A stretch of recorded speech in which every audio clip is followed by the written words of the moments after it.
Alrighty, welcome everybody to NXTGEN's Race of Winners, and here we find ourselves at Monza today in the Porsche class, it seems. So I'm just going to share this to the relevant social medias.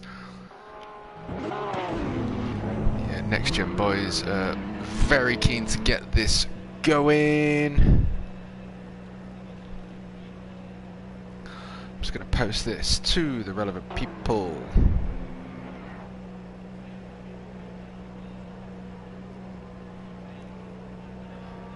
And we are gonna be a green soon today for a 20-minute race.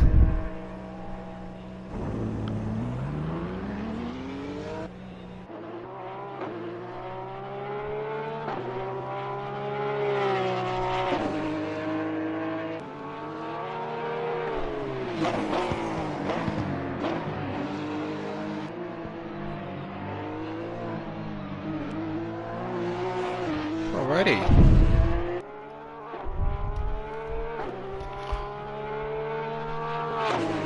So, who have we got joining us today? We've got Blecky, we've got Gnarly, we've got Lely, Stuart in the number 16 Porsche, number 46 has served its time, and Kobe, Elliot, and Mr.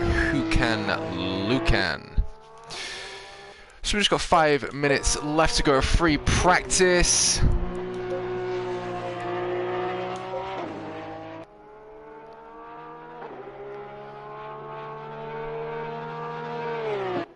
Trying to get a good look at his livery there, but I can't quite see that one. Let's get this up and running.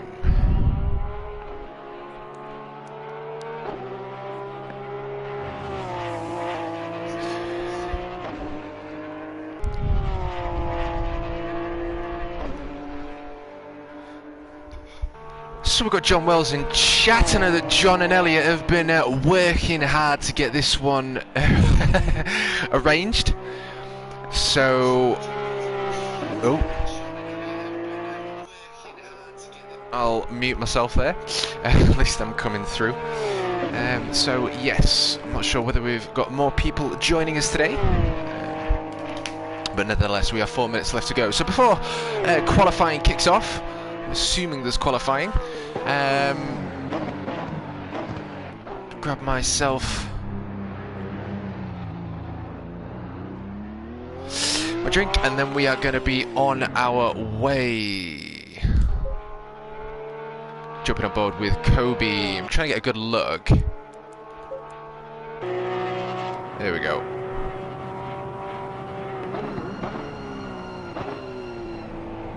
Can't quite see that groundhog.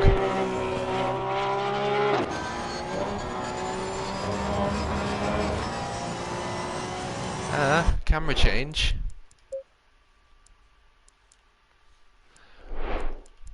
Why is this changed?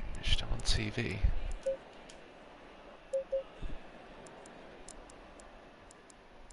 Man. Ah.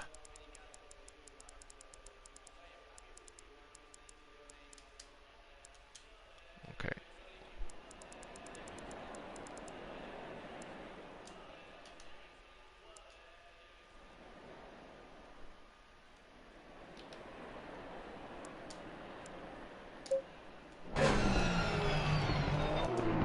There we go.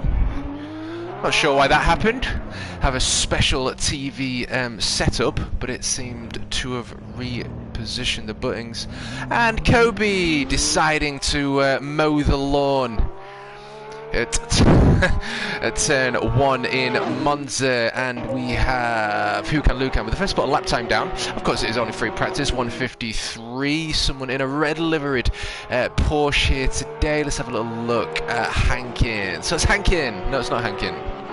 It is Hankin in the red WPL Porsche 991 GT3 Cup. 10 minutes of practice so drivers can work out tyre pressures, and then we've got 5 minutes of qualifying followed by a 20... oh shit. Never mind. 20-minute race. Let's quickly actually share this to some other Discords. We'll see if we can get some more viewers for the Next Gen lads today.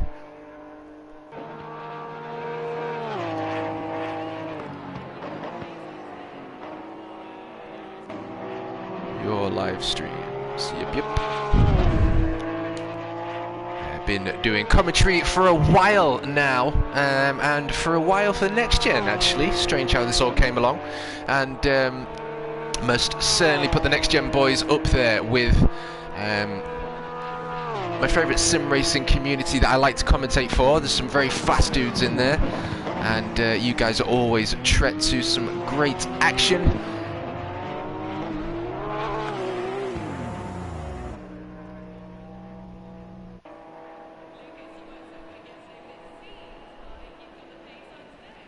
Let's post this in VQS. See the VQS boys come over and watch the Next Gen boys do what they do best.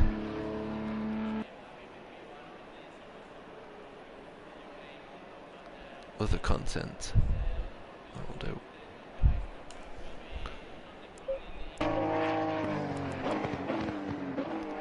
And Stuart in the number 16 is going to be carrying the number 16 this season, for season 4 yet to start, and Lely, the same liveried Porsche as Hankian. So I'll just be 2 seconds and I will be back, and we've got a 5-minute qualifying session on the way.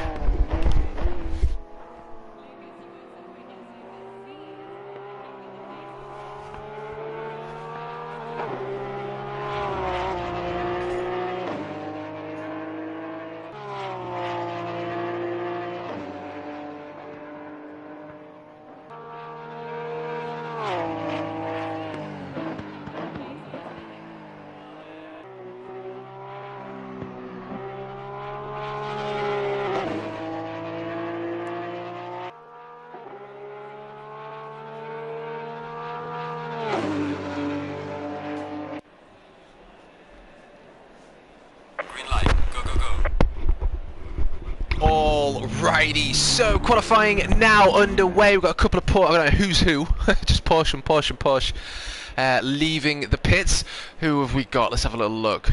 So Kobe, eager to get out on track, as is Nali in the number 22 Porsche. 16, 17, 18, 19, 20, 21, 22. I like it. I'm assuming that's John's idea, perhaps, not necessarily too sure, but I'm a big fan of the 16 to 22, so Stuart's number might actually be wrong. I do know he's changed it, but thinking about it, it could very well be number 15. Oh, Kobe struggling with turn 1 again, and Hankin exiting turn 1.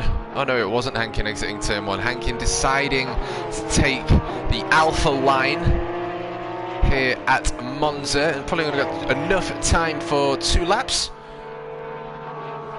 So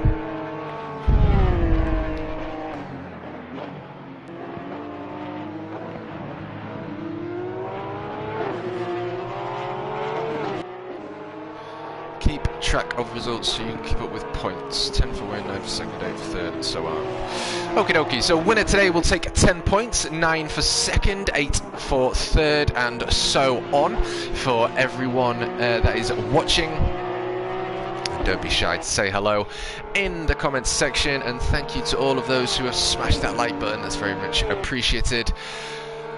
And we are on board with Hankin going under the Sieber Bridge, followed by... oh no, that is Hankin, is it?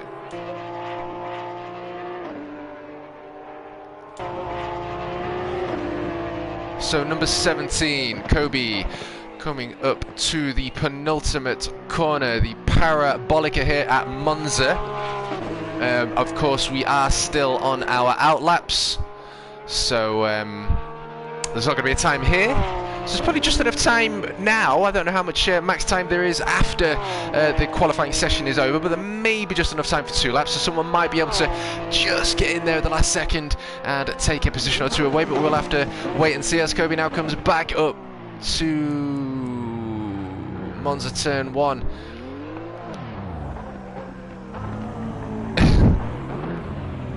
He wants to cut that grass today, and so he should.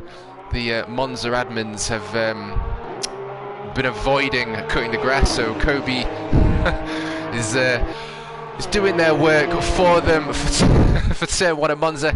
So we are now all on our outlaws. Number 21 crossing that line. Who can Luke? I've got number 22 in the number 19 car. So we have Gnarly,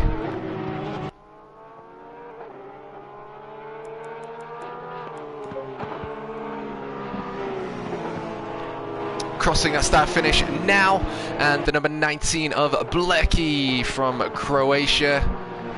You can just see in the background there with Hankin in his Porsche 991, the rear of the car just becoming a little bit loose, and these boys are going to be very, very used to driving the cars that they have been doing. I know that Elliot Hankin for season 3 of the Next Gen World Tour was driving the Audi GT3. We've got Next Gen's Lager Stewart, who was driving the Bentley. Kobe was driving the Rari, and Blecky and Lily, I believe, were both in the Bentley. Lucan in the Lexus, and Nali in the Audi. So all of those cars are very, very different to the Porsche, and I believe that these guys were drivers only find out track and car just before each race meeting starts. So it sounds like this is going to be an ongoing event. We've got 40 seconds left to go. Times are going up on the board. Hankin with the 151. Next Gen's Stewart with a 1.1 deficit in pursuit of Hankin. Who have we got next? Number 20. Let's jump on board with Lely in the Porsche 991. Although everyone's in the Porsche 991 today. We'll see how these guys fare. Very excited for this one. 20-minute race. Keeps the racing a lot more closer, a little bit more exciting for you guys watching across the world tonight. And I have signed myself up for Season 4 of Next Gen's World Tour, and I must say I'm very excited, as I mentioned before. Very much love these guys. Great racing. A lot of energy in chat, that must be said, which creates for more energy. And I'm just jumping aboard with Stuart, who is sandwiched between 2 Bentleys, 2 Porsches. So qualifying is over. 2 minutes 34 seconds left of a window to go. So like I said, I did think that they might have another lap to go. The number 19 car, Blecky, about to cross the start finish. Where's he going to come? In the top 4, and that's put him in top 4, knocking Lely into P5.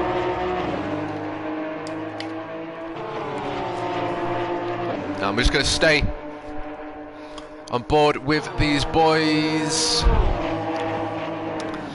And Hankin on the inside line of Stewart. That's it, buddy. You push him. You push him out the way. You get that lap time. Love it already. Side by side through the penultimate corner and crossing that start finish line, putting Hankin at the top with a 151.036. Who can Lucan? Not even a tenth slower, and Stewart with a 1.2 off Who can Lucan and Hankin's time. Kobe 2 seconds off Elliot's pace, and we saw someone out on track. Ooh, 4th position. The number 20 in 4th position. Number 21 car crossing that line, still in P2. So, ladies and gentlemen, we have a 20-minute race on our hands. I hope you all enjoy the show. And with only a 20-minute race, I can assure you there is going to be some action today. Nice close times indeed, John. That's looking forward to this one. Who's that out on track? It's going to be a good one, boys and girls. And I've usually noticed by the morning, streaming for NXTGEN. It's very interesting when you look at the streams from different purposes, but usually after 12 hours to 24 you usually get around about 70 to 80 views. The NXTGEN boys seem to be a popular crew indeed. Obviously we've got 6 people with us as of now here to watch the battle commence between the NXTGEN race of winners, shall we say, championship. So I'm liking this setup. It's making it a lot more interactive, a lot more exciting. The drivers are going to have to push if they want that position. So it's going to be an interesting one indeed. And I do know that... oh! Someone else joining. Or is that just Gnarly popping into the pits? That was just Gnarly. Okie doke. So all cars now doing their little shuffle, meaning drivers making their final adjustments. Can I see any raised suspensions? It looks like everyone's finished making their final adjustments, so we're going to teleport them with 2021 technology onto the start straight. And we are going to be... I'm going to assume it's a full formation lap. Just realised, John, you're not in here. A full formation lap, John?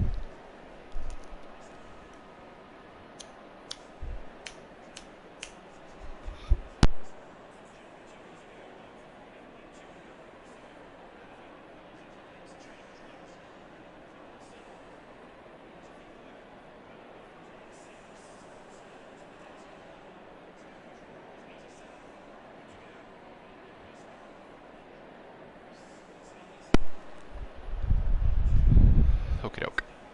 Oh, here we go. 1, 2, 3, 4, 5, 6, 7. Yes. Happy days! So we've got full formation lap, ladies and gentlemen, which is what I like to see. The formation laps, especially in Assetto Corsa Competizione, are very... what's the word I want to use here? They're very...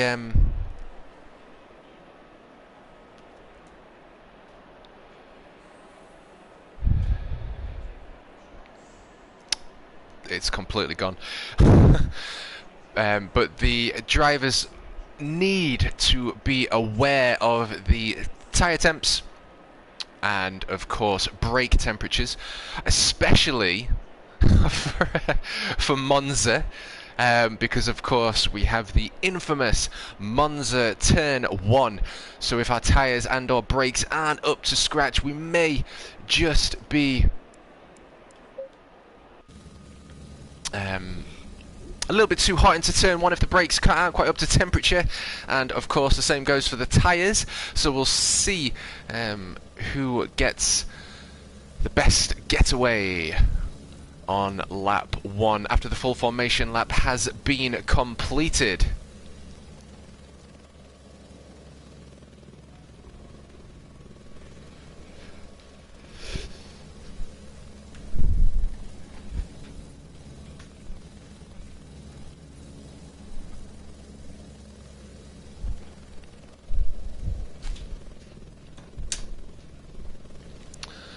Just having a little look through my social medias to see if I can find out on any more information with regards to the drivers on track. I know that we've got Hankin, Elliot Hankin from the UK, Lucan from the UK, Stewart and Lely in P4 in the number 2991 Porsche from Croatia, Kobe from Germany, Blecky from Croatia, and Gnarly. I could be wrong. Hopefully John will let me know in chat, but Gnarly from America, I believe. I don't know why I'm thinking that. But you can hear the engines now giving it the roll, and P1 of Hankin going sideways on the start, giving it a little bit of the drift, which will most certainly put some heat into those rear tyres. And so now we are a green, green, green for the formation lap.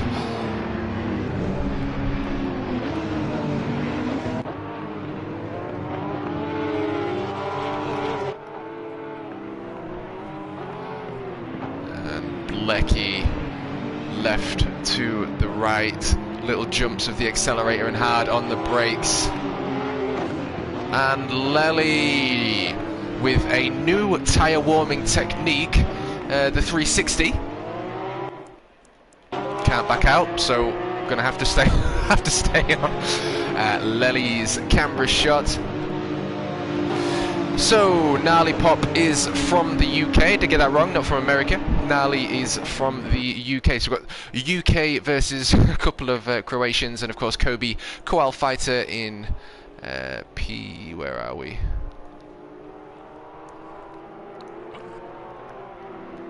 In the number 17, 991. Have to keep swapping your glasses. Belgium, thank you Daniel. Hempy in chat. It's already becoming a legendary day indeed. And hello to the Falconer. How are you, my friend? I hope you're doing very well. Yeah, need to get back into TGEN streams really and say hello to you all. But very nice to see you in chat. And yes, you are right. Kobe from Belgium. I do apologise, Kobe. Kobe from Belgium. So we've got 1 Belgium, 2 Croatians, and 1, 2, 3, 4 from the UK, which is what's great about sim racing, and that's what's great about the Next Gen League and or series. We're from around the world. And as they grow and more people are wanting to join the Next Gen series, I'm sure more will be joining from around the world.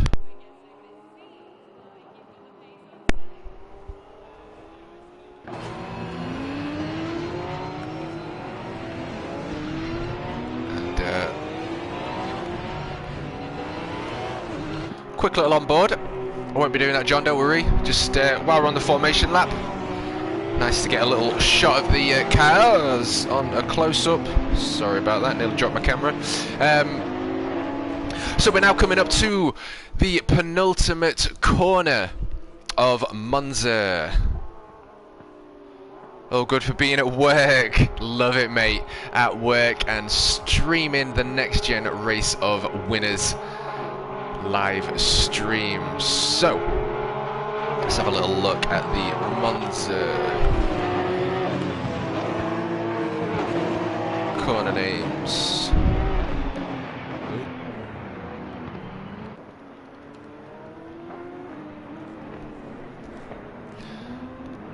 And so now all the drivers making their final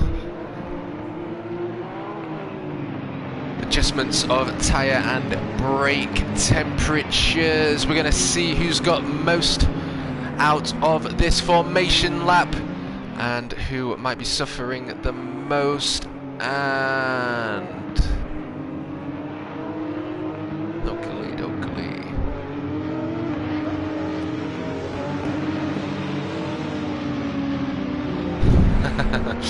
Alrighty, so we are seconds away now from a green for Next Gen's first race of the Race of Winners Championship. And there we go, green. We've got the pit window open, so it's obviously, I don't know whether, John, do we have a 1 pit window to do, or is it just a race to the finish? As all drivers now, I've got no idea who's who apart from the numbers, hard on the brakes in for turn 1. Are we going to see any dramas? It appears as though we have made turn 1 from lap 1 at Monza successfully, and Lely is side by side with Stewart on the inside line, but Lily's going to have the inside line when it comes to the next turn. We've got Hankin in P1, Lucan in P2, and Lily and Stewart nearly just under pressure from Gnarly in the number 22 Porsche 991. And a very tricky corner, this one, that they're all going through now. Right now, it's somewhat of a late apex. Got to be a little bit light on the gas as you enter the corner, but we are all out. Blecky able to hold on to the car. So let's have a quick little look on here. Under the Sieber bridge do all of the Porsche 991 go, and up to Ascari.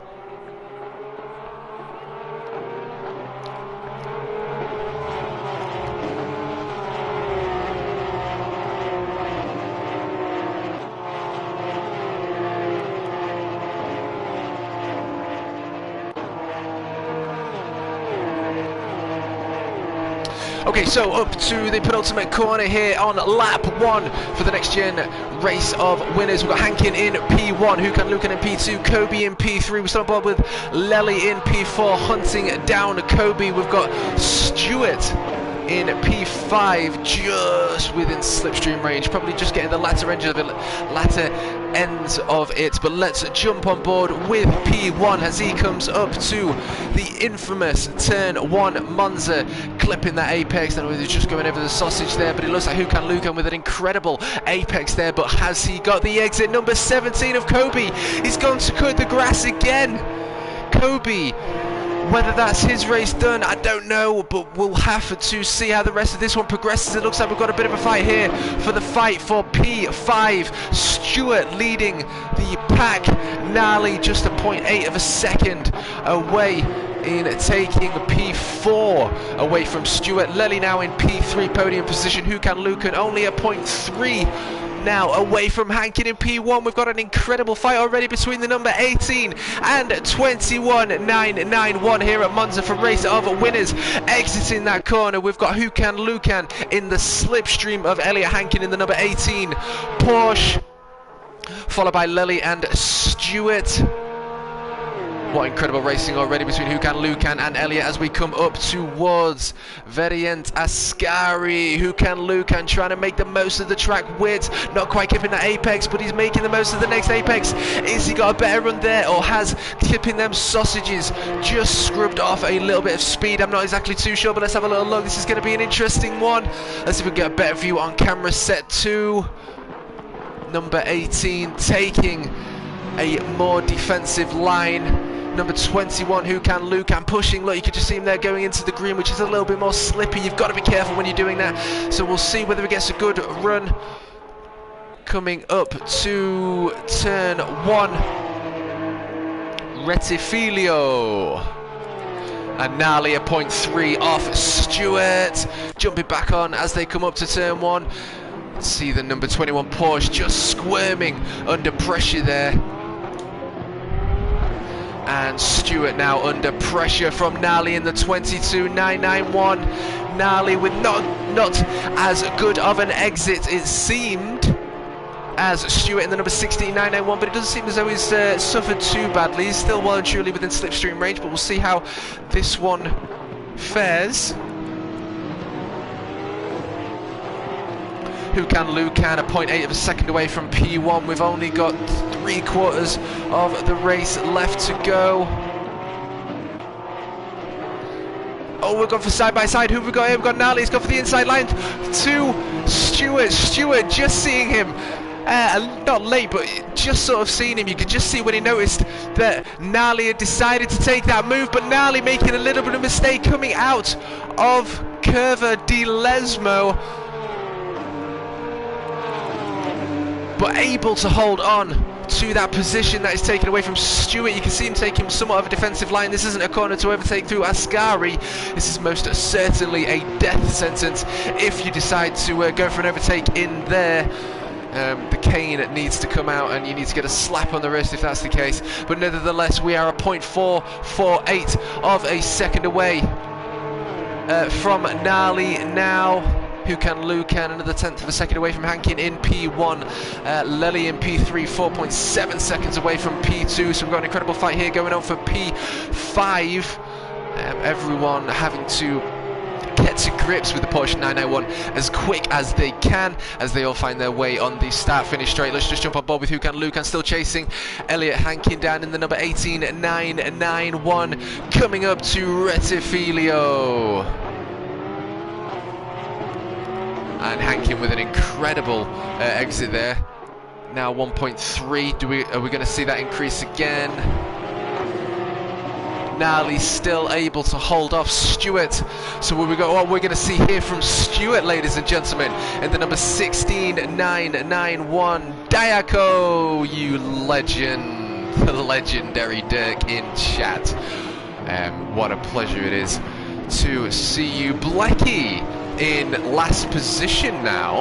I thought that was Kobe on the bottom right hand of the map, but it appears to be Blakey. We've got Kobe only 4 seconds away from Stewart, who's only a 1.111, loving them numbers, away from my favourite position, P4. It looks like Gnarly is becoming one with the Porsche today, as we only have just after 13 minutes of a race left to go. Jumping back on board with Stewart as we continue the fight for P4. And under the Brembo Bridge do drivers go up towards Ascari. Is Stewart able to get a good clean run and an exit through here? But it looks as though Gnarly has got an incredible exit as well, so Stewart is going to have to work hard here if he even wants that chance of P4. And of course, if this is an ongoing series, John, I don't know whether you know how many races you're doing for the Race of the Winners, whether you can let me know, that'd be awesome. Gonna have to start making you moderator, aren't I?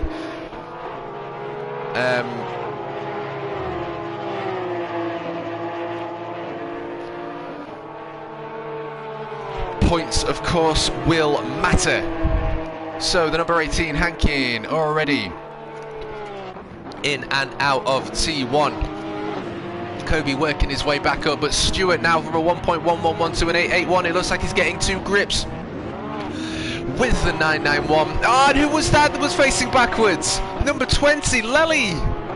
Lely is off on the infamous Turn 1 at Monza. He was in P3, running an incredible race, and now Kobe, who cut the grass 3 times today here at the Race of Winners, round 1, has found his way back up in 2 positions. Blecky now at the rear of the pack, and Lely. Now Kobe in P5 in the number 17 Porsche, and the number 16 Porsche of Stewart there, a little bit too eager on that corner that I mentioned earlier is a tricky one. It's somewhat of a late apex and you've got to wait to get back on the gas, but that's going to cost him time. It says 0.8, but we need to wait for the Delta to update as they make their way up to the next sector. 4 races all tonight. That makes sense. Happy days. So 10 points for the winner, 9 for P2, 8 for P3, and so on. And we have 3 more races. 20-minute races after this one with a 5-minute qualifying. This is such a great format. This keeps the racing a lot quicker, because you can already see we're not even 10 minutes of the way through, and as is the case of all races that I have commentated for, drivers just seem to end up in the relevant positions, so I'm a big fan. I'm a big fan of this setup. We've got NXTGEN Stewart crossing our start finish, as is Kobe. Kobe now at 2.6. He could very quickly and easily nip Stewart, who seems to be struggling in the Porsche today. I know that Stewart's been trying some different cars out, and whether a very tentative exit, and he's just lost it again. And Kobe, we're going to see Kobe, he's coming to side by side with Stewart. He's on the inside line. He's already taken that position away from Stewart. Stewart not having the best of days here. We are only on race 1, but he has found himself in P5 now. Kobe's probably going to be laughing all the way in Belgium, because he would probably be kicking himself. And now he's made a mistake. He's made a mistake as well. Stewart, is he going to capitalise? He's taking the inside line. There's contact. There's contact. There's more contact. He tried to take the inside line. I don't even know what to say. I don't know what to say. Stewart has unfortunately...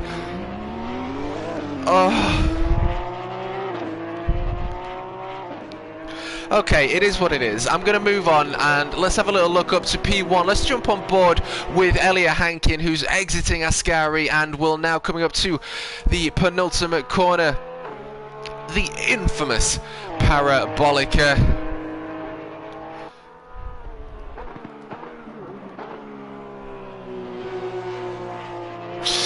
Yes, indeed. I'll save this race on the highlights.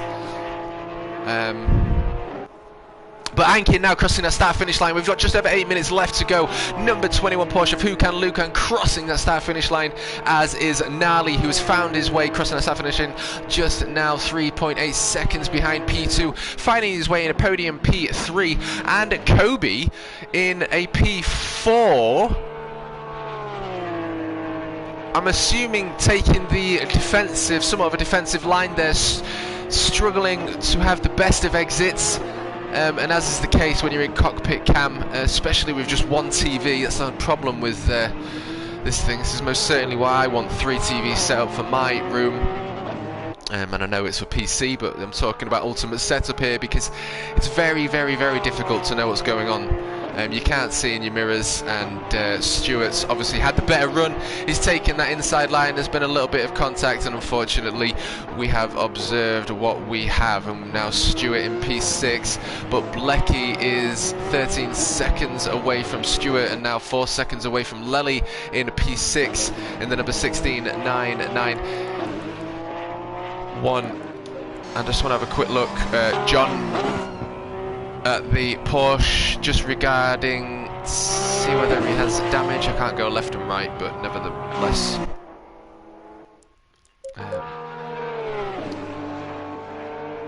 We must continue. We've got 7 minutes left to go.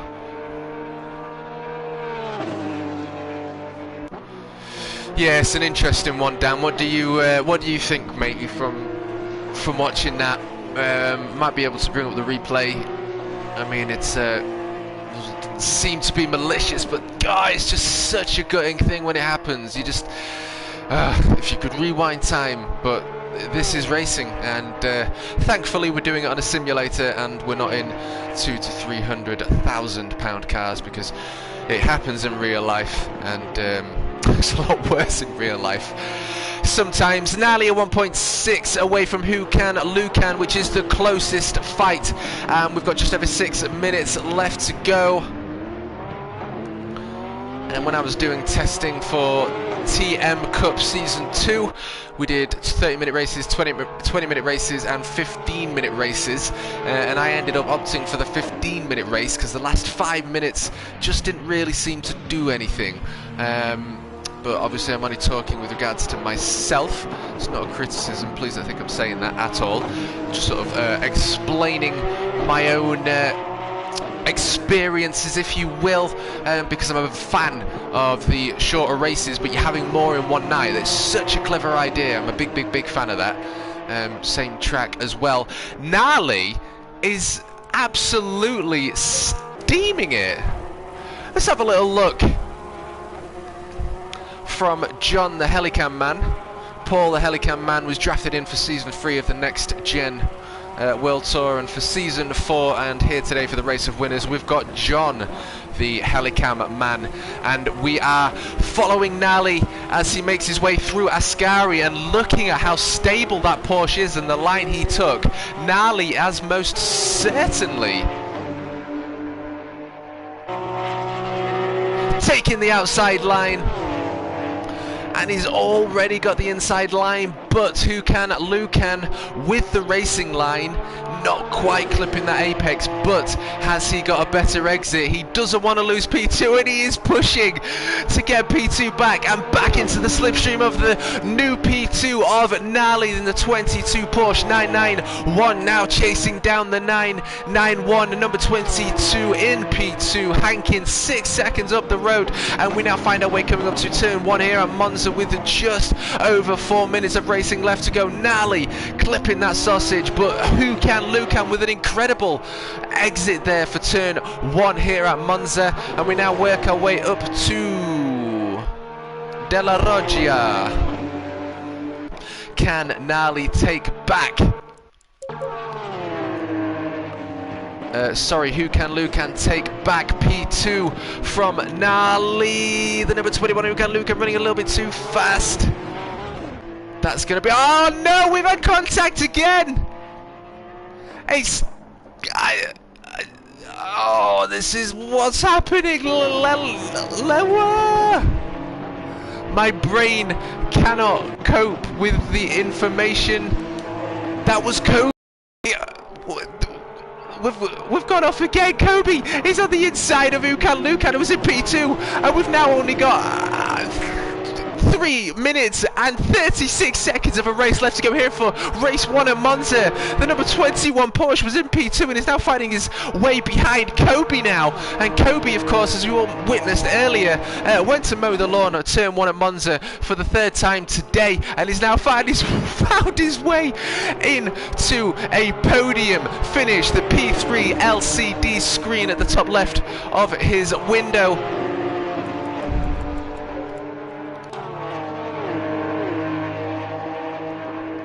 I cannot believe what my eyes are seeing. Hello, Matev. Hope you are well, fella. Nice to see you here today.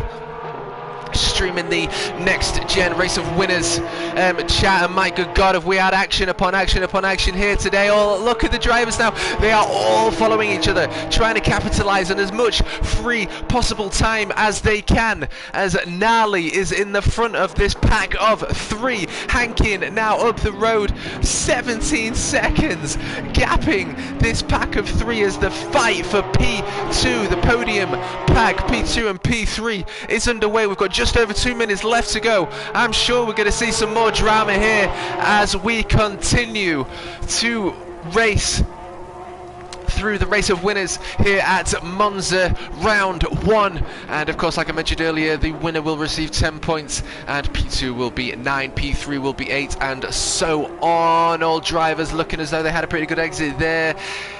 In the slipstream, we've got Kobe on the inside line of Gnarly. Is he going to make it stick? I'm nervous. I'm sorry, we've had a little bit more contact. What am I seeing? And now Ukan Lukan is on the side of, I don't know what's going on. Who's 17? Kobe. So Kobe's now found his way in P4. Ukan Lukan in P3 and Gnarly up in P2. Pushing that car at the exit of Ascaru with just over 60 seconds left to go. We've got Kobe going side by side. Oh no, he's overtaken him. The number 21 Porsche 991.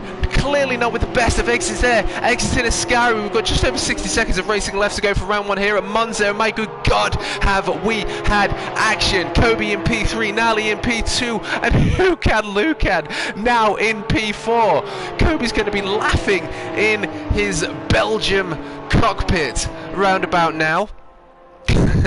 And oh, number 21 Porsche seems to be suffering somewhat. Is he suffering damage?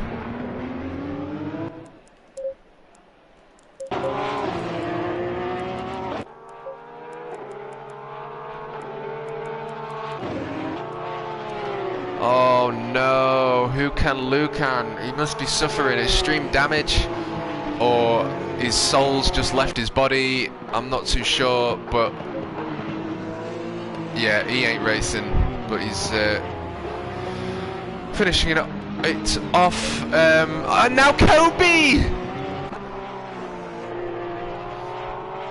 Tyres on the sand, that's going to be dirty tyres for him, and now under attack from P4, my favourite position now occupied by Lely, who seems to have a pretty good run. He's going to have softer tyres. With how long have we got left? This is the final lap. NXTGEN's Hankin is coming up to the Parabolica. And Lely in the number 20 Porsche 991 up to Ascari, chasing down Kobe in P3, who cannot believe he is now on a podium, jumping back on board with the winner of round 1. We have Elliot Hankin giving his pit crew and the entire YouTube community a well-deserved race winning flash. So we now jump on board with the number 22 Porsche 991 as he makes his way up towards the Parabolica. Oh no, it's not P2. Oh my good God, P7, Kobe with a P2. Kobe is going to cross this line and take P2 for round 1, followed by, what's happened in P3 and Stewart? with a P4, followed by Nali in P5, Blecky in P6 and 7 in P... Sorry. Lucan in P7. I cannot believe what I have just witnessed. Thank you, Dirk. I very much appreciate that. Get yourself in commentary, mate. I'll come and do co-commentary with me. You're most welcome. You deserve to be nothing other. So,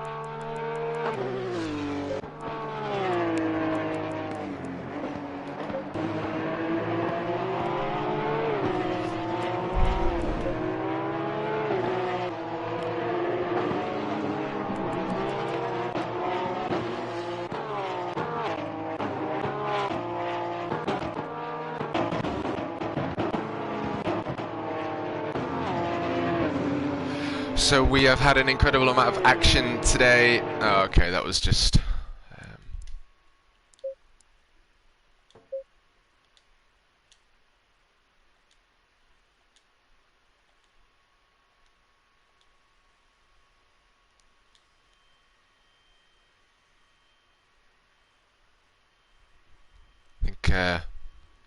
I think Lucan deciding not to go into the pits. I think he's taking a few moments to ask the Lord what's just happened, and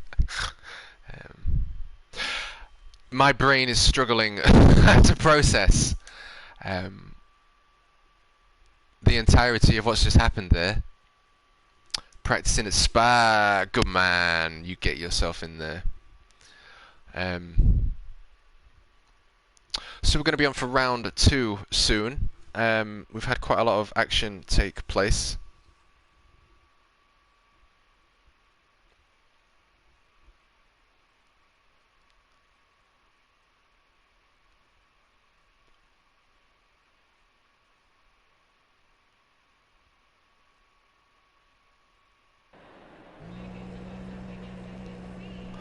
Oh, okay. I'm with you now, John. I am with you. Ladies, this is an incredible format. Like, if this was your brainchild, John, like, mega hats off to you. Absolutely amazing idea. It really, really is. I'm going to assume I'm going to be kicked, and it'll just be a case of rejoining.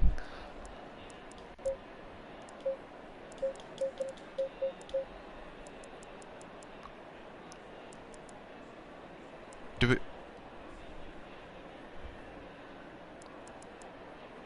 Alright, we'll wait to see. Yeah, so we're going to have a restart of the race. And we're going to find ourselves this time at Suzuka. And drivers will be driving the Aston Martin V8 Vantage GT3 2019 model. And for anyone interested, a steering lock of 640 degrees.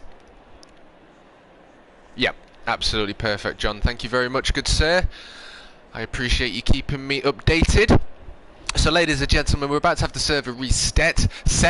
We're going to be on to another race.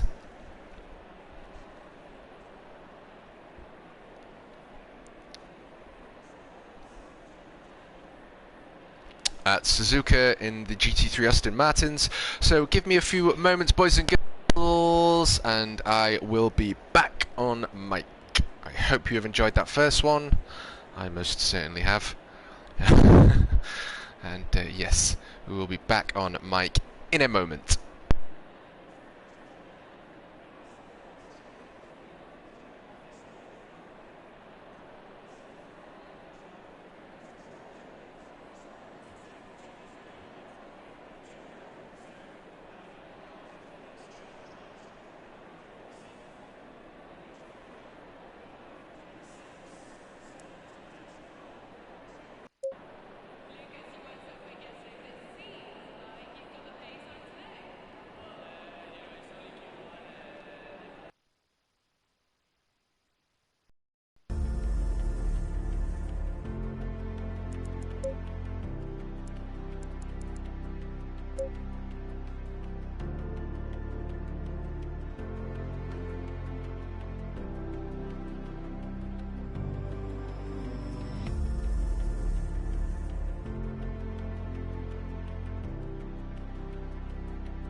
green light, go, go, go.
Okay, ladies and gentlemen, so we are now back.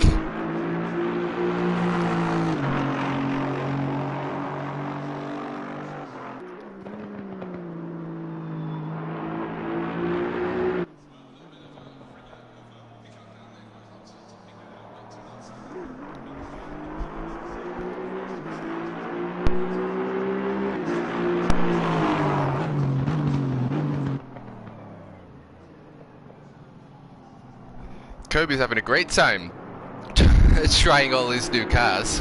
Awesome livery though.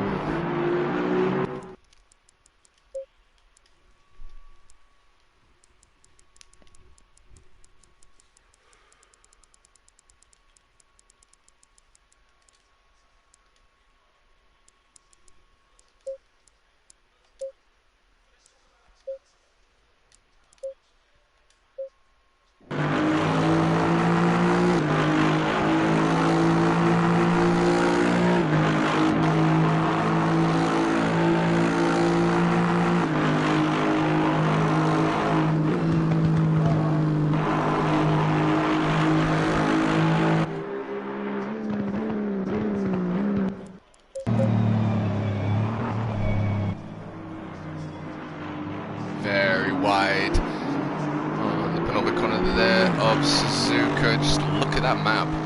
7 minutes of free practice left to go. I'm just going to conserve my energy, folks, because it drains the life out of me doing this commentary stuff. So I don't want to be at it for a full hour and a half. So bear with me, folks.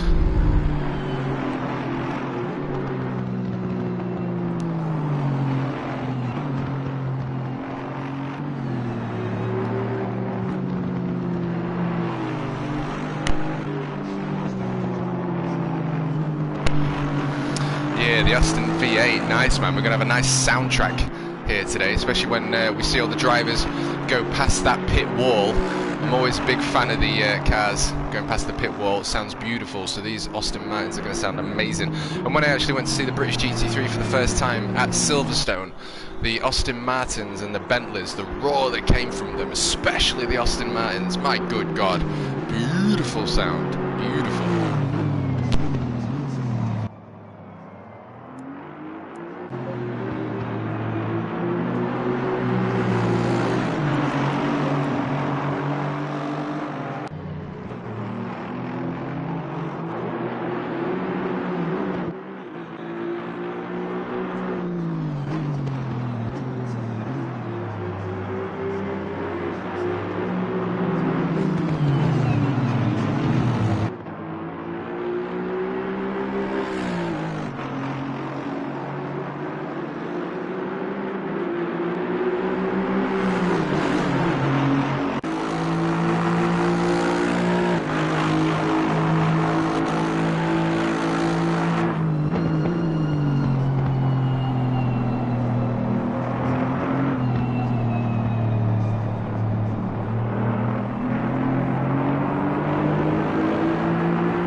So we've got just over a minute to go before qualifying is on a go, and Daniel Hempy, we'll just call you Hempy, a big fan of the Aston Martin V8. Using the Lexus for Season 3's World Tour, and for Season 4 it appears as though Hempy is gonna go for the Rari.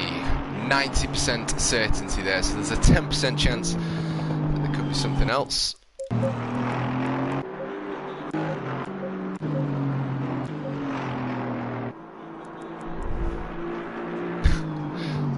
And two drivers able to put a lap time down, so it's an interesting one to see what we get through qualifying here.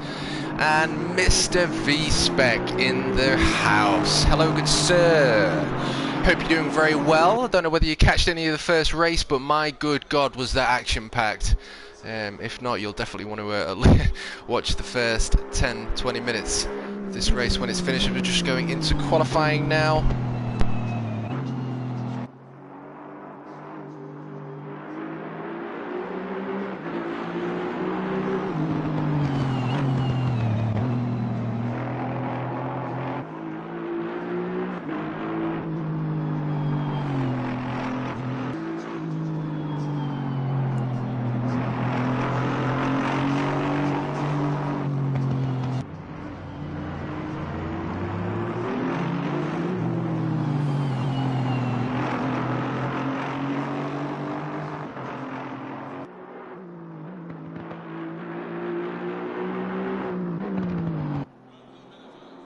And it looks as though we are seconds away now from the beginning of qualifying session.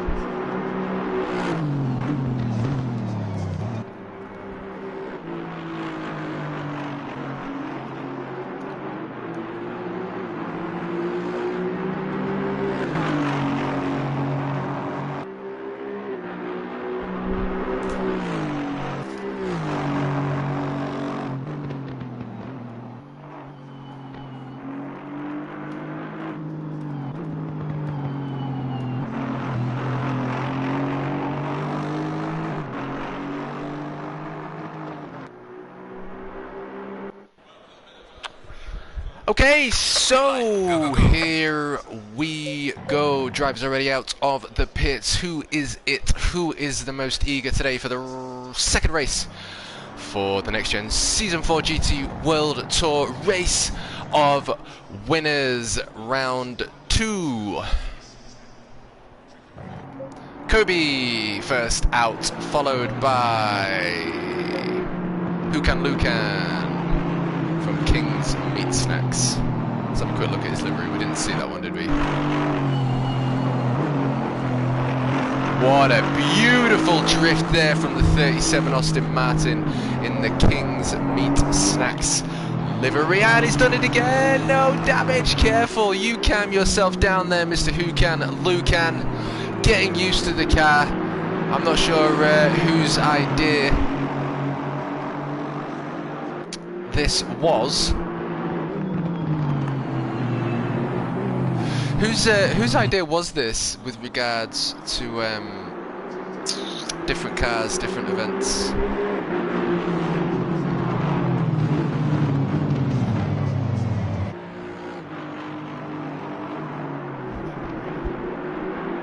Very true, Mr. V-Spec. Racing without you is very boring.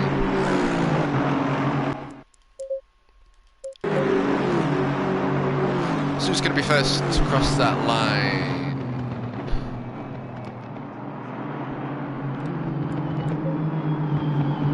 Kobe, who is under attack from Hankin.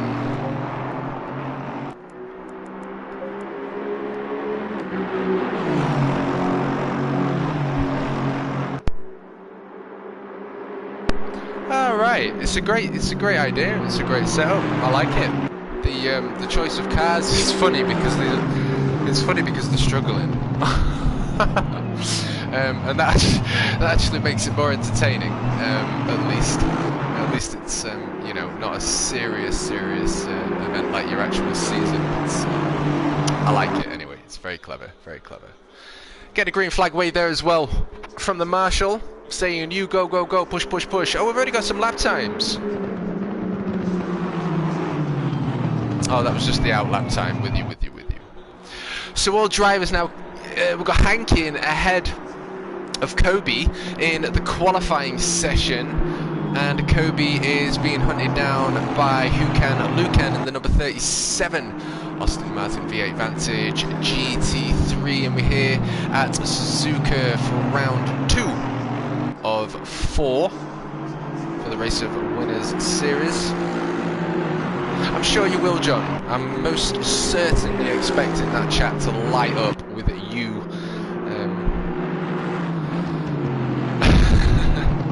as the one that they're after.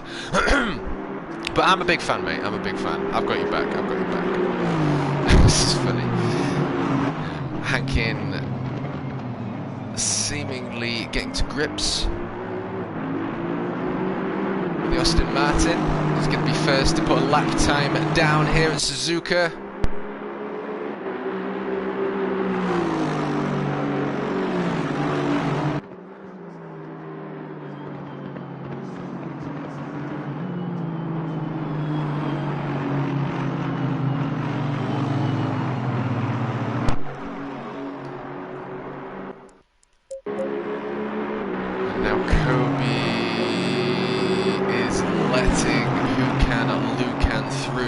Probably not getting to grips with the Aston Martin as much as he would like. Again, that's what's making this also interesting, as drivers just do not know what their setups, the setup with regards to what car they're going to be and what track. It's all a surprise. So the number 62 car of Elliot Hankin crossing that start-finish line for the first time, and he's now put a time down of a 2 minute 2.850, followed by Lucan with a 1.7. He was behind. I'm expecting both of these to put faster lap times down. I wouldn't be surprised if they get knocked off. Gnarly in P2, only half a second off Hankin in P1, and Stewart. Whoa, look at that. We've got a 5.22 and a 5.31 separating P2 and P3 for the first lap, and qualifying session is now over. That's even more hilarious, but I'm going to assume these guys have got enough time to put another lap time down, unless you do an Elliot Hankin. So we'll now jump on board with, we've got Gnarly and Stewart.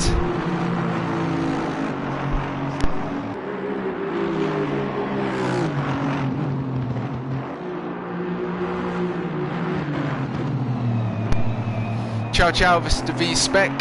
Thank you for popping in, and take care of yourself.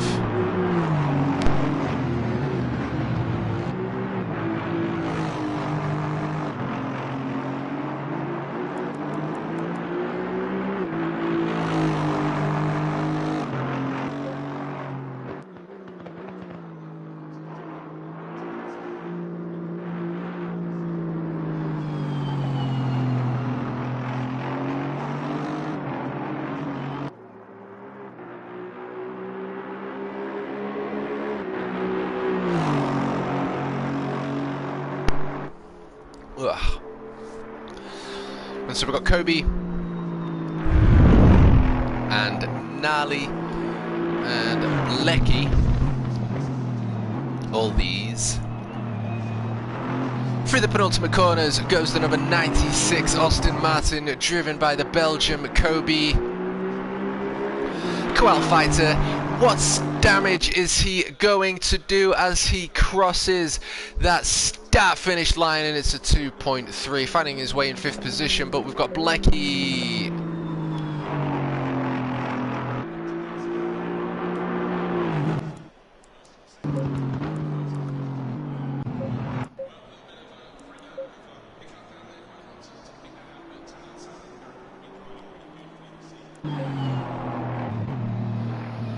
So Nally and Blecky out on track. We've got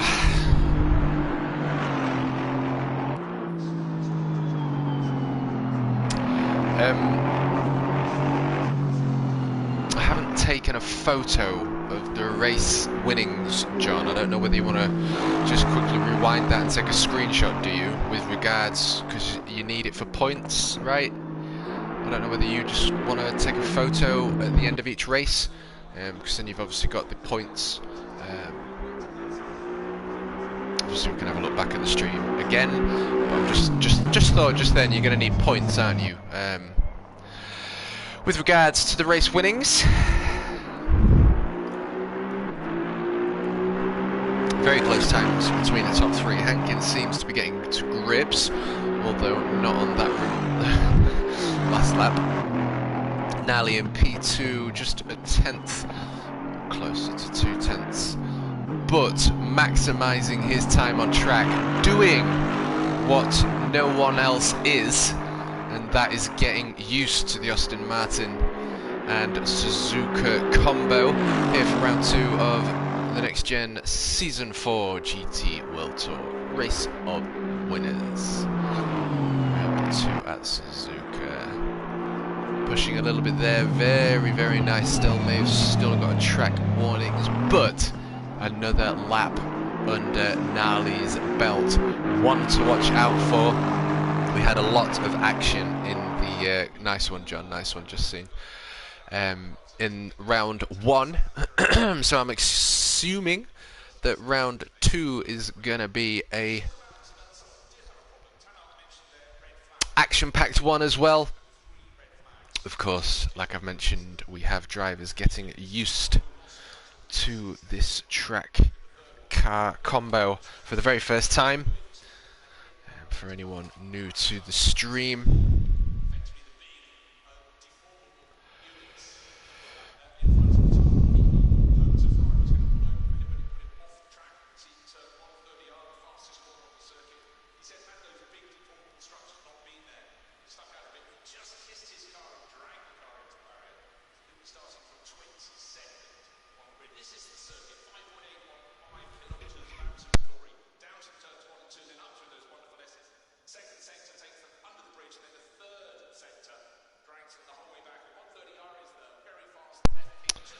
so we have our 9 PM race, just under 2 minutes to go.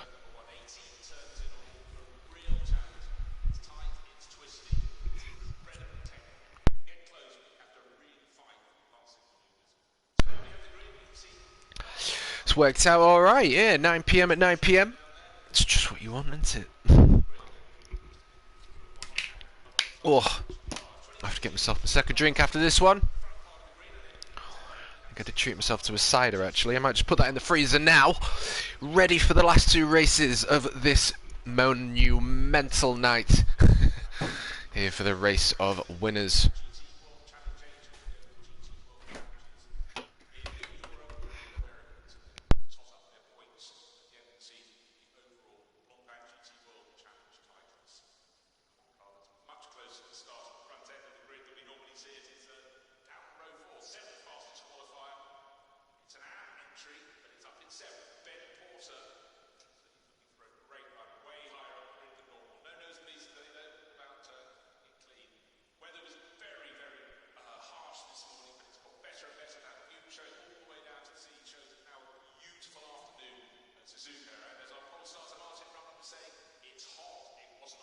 Seconds.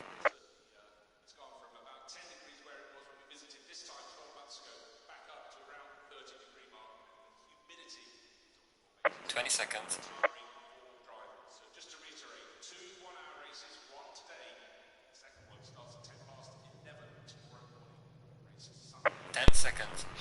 10 seconds away now from round 2 at Suzuka. And who's that in P2? We've got Hankin giving us a flash. Good lad. What a legend. That's what I like to see. That's what I like to see. Are we in the dark? Do you know, I've spent that entire time, because sometimes I get a glitch and it looks like it's dark and then it goes light, but I've just realised you've been even more cruel. You've given him a qualifying and free practice session in the day, and not only are they not used to the cars or the track combination, and they've just got used to a completely different car and track combination, you've also put them in the dark. Like, whoever is this cruel needs a medal. Like, send me their address and I will send them a 3-pack of cookies. But nevertheless, all drivers now, are they even aware that they're driving in the dark? Like, were they actually aware of this? Because I'm assuming if they weren't, their tyre pressures are going to be atrocious, which makes it even more hilarious. But we've got Hankin in P1, Nally in P2, Stewart in P3. And in my favourite position, we've got the legend Lucan in the Meat Kings livery, Aston Martin GT3. Most certainly, John. I'm looking forward to jumping into chat after this one.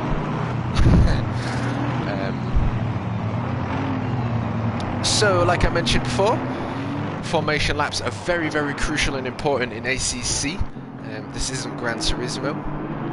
You have to warm your tyres up, they have to be in temperature. And were they aware that this was going to be in the dark? Because if they're not, that is so awesome. No, they know or should know what adjustments to make to their pressures. Okie doke. Well, this is going to be an interesting one. Quick refresh of YouTube. And we've got 7 watching right now.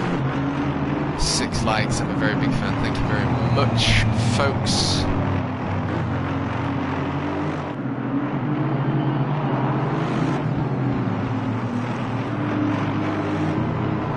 So for the 7 watching and the hundreds that will be watching after, you now join us for a 4-round race of winners at Next Gen Season 4 GT3 World Tour. And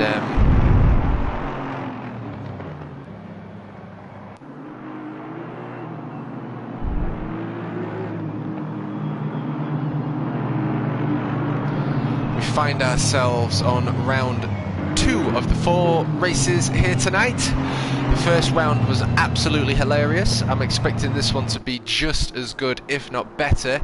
I'm a massive fan of the fact that it's in the dark. I thought it was a glitch, and the fact that it isn't a glitch and this is in the dark has made it so much better. And welcome to the new viewer. I've just seen the viewer count pop up. Hello to you, and welcome to what is going to be an incredible 20 minutes of action-packed racing as we continue the Next Gen Season 3, sorry, Season 4 now. Just finished Season 3. World Tour. As I get myself comfortable,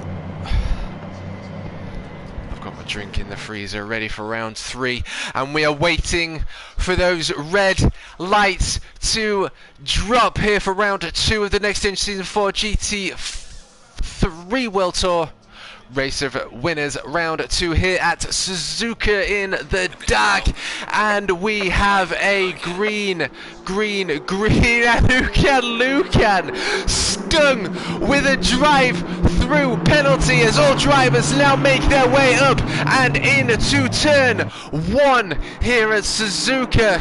And I don't know whether that's going to affect him too much, because I do know that there is most certainly going to be some more carnage to unfold, but he now finds his position in P3 up ahead of Well, I'm just not too sure, but we have Hankin in P1, followed by Nally in P2. Let's get a better view. There we go.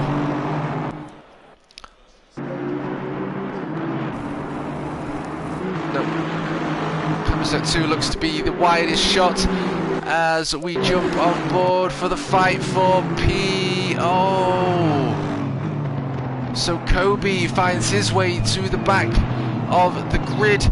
We have Hukan Lukan, who's been stung with a drive-through penalty at the beginning of round 2, is underway. And who have we got? So Hankin in P1, Nali in P2, and Stewart in P3, under pressure from the number 37, Austin Martin. Oh, we've had a big hit. We've had a big hit from Hukan Lukan, who seems to have well and truly gone off track. And Blecky, who I'm going to assume is going to have some damage there, seemingly able to somehow hang on to what was an incredible hit there. Between the two Austin Martins, not even 2 minutes into the race here. But we've got NXTGEN's Lager a 0.5 of a second away from P2 as we continue to finish the second lap. As we're coming through the penultimate corner here at Suzuka, we've got all the green lights open as the race has well and truly underway.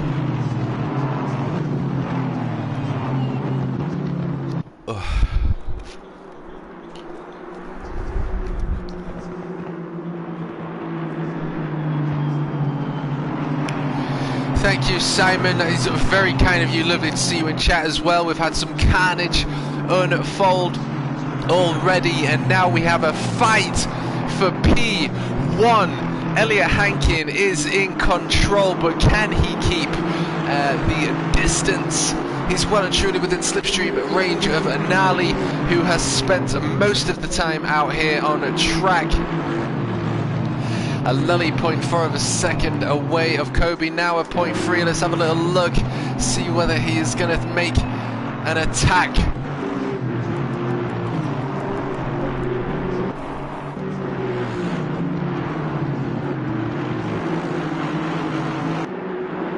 There we go, cameraman doing what he does best. And not quite able to get the best of exits there. Coming out of the hairpin and up to the long right-hander, where you keep it pinned and then you want to be hard on the brakes, down a couple of gears.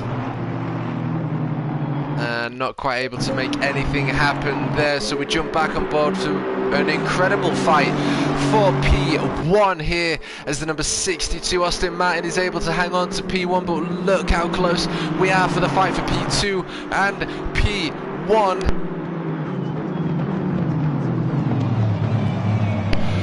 We have Nali in P2.7 of a second away, but it looks as though he's most certainly able to close that gap between him and P1. And Elliot giving us a flash, the legend. What a man. As we come up to T1 here at Suzuka, and we find ourselves through the S's. Let's have a little quick onboard and listen to the Austin Martin. Oh, what a beautiful sound that is, chasing down P1 of Elliot, and we see Stewart in the back there as well. And what an absolute beautiful sound this is. The grid, the 3 to 4 cars in close proximity here, all letting the V8 engines sing. Close to 600 horsepower, and we've got Hankin under pressure from Nali. And like I mentioned to you before, as the qualifying session was over, Nali was the only one who stayed out on track, and P4 of Blecky running a little bit wide, but you can see that he is pushing that car in the hopes that he can close that gap to Stewart in the 76 Aston Martin.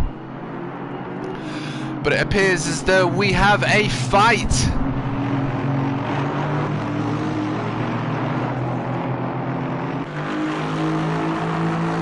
For P1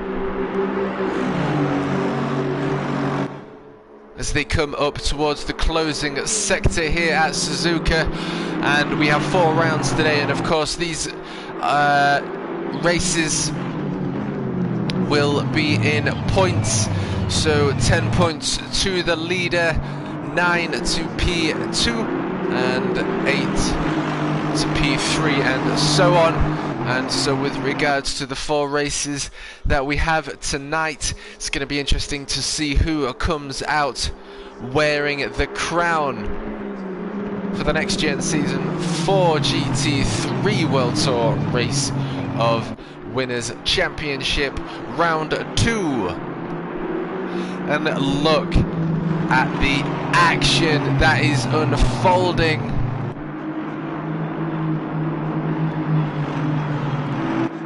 And I can't believe, if I'm honest with you, that we even have this level of action and how close it is for a track and car, and I'm going to say now time combination. And what a beautiful, beautiful carousel as well, with the illumination and the green neons there. Ooh. We've got Blecky in the 59 Aston Martin, able to hang on, but the loose end causing him some trouble. So the pack at the top, just within slipstream range. And what a beautiful sound this is. Let's have a little look at John the Helicam man and see how he's doing up there. How are you doing up there, John?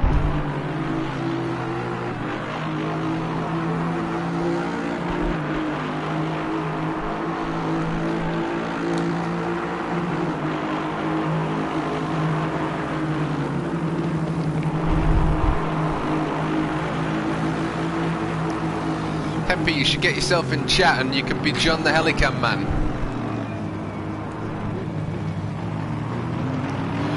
That was a very interesting set of manoeuvres as the fight for P1 continues. We are on board with the helicopter, and Gnarly most certainly seems to be within the swing of things here. I don't know whether that was just the camera or whether we're getting a flash. But look how close he is to Elliot Hankin. Can Hankin keep control and keep his cool as the remainder of 11 minutes of racing is left to go? Yes, mate. Join chat and become the Helicam man. Every time I join Helicam man, I want you to go, yes, hello, TMK.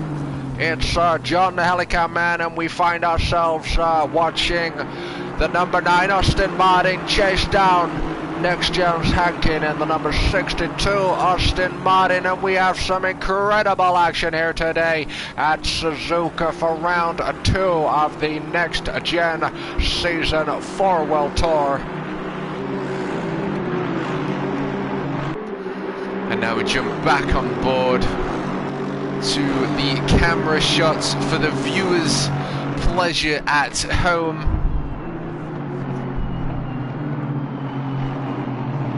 We've got some incredible racing, as I predicted, and Hankin seemingly able to gap Gnarly as we just crossed that halfway mark. Get yourself in, mate. If you're going to do it, get a chat set up. I'll join it.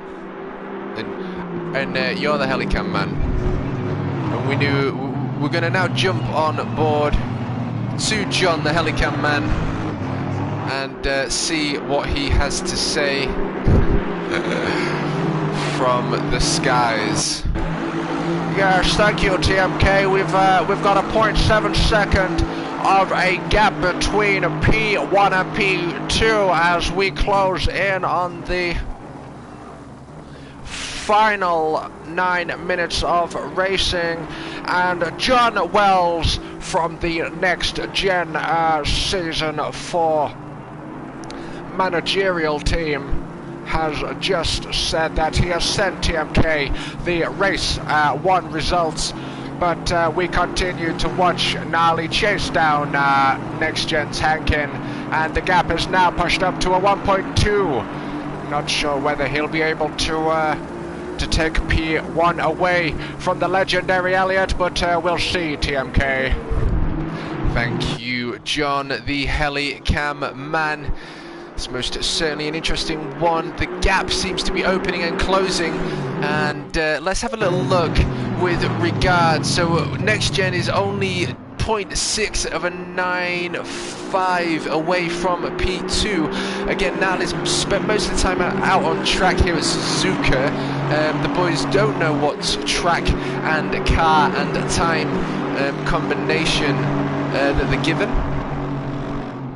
but nevertheless, here they are putting their tests to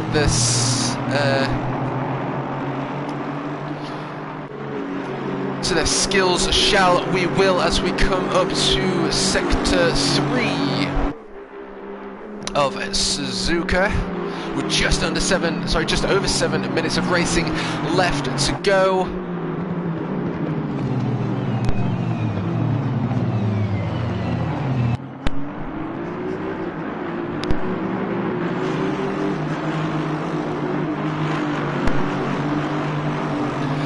Crossing that start finish.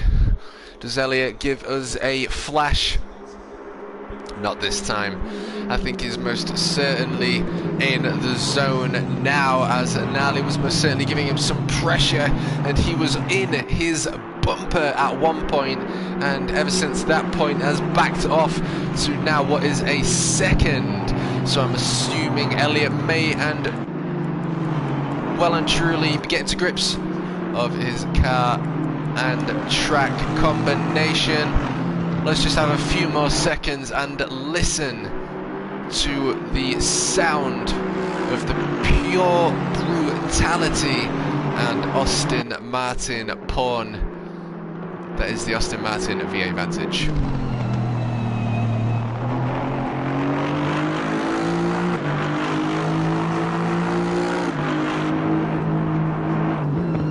What a beautiful sound.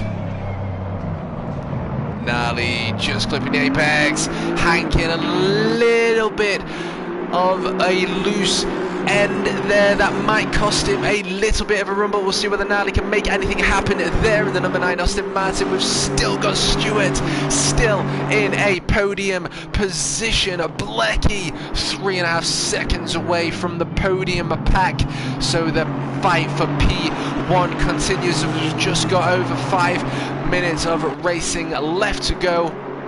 Will we see a change in position? We'll have to see. It looks as though Stewart. Oh, was that Gnarly? Gnarly making a mistake or contact. I'm not too sure. The replays gonna have to show that one, but that's put Gnarly down a few positions. That is heart-wrenching for the number 9 Aston Martin, putting him in my favourite position of P4 is this Kobe in P5. Let's have a little look.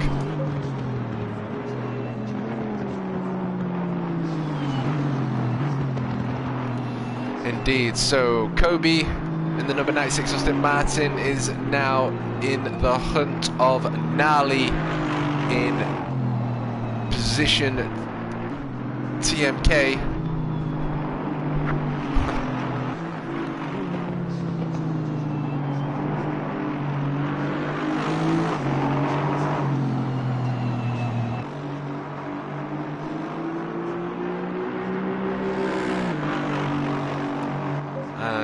Lely 6 seconds from Kobe.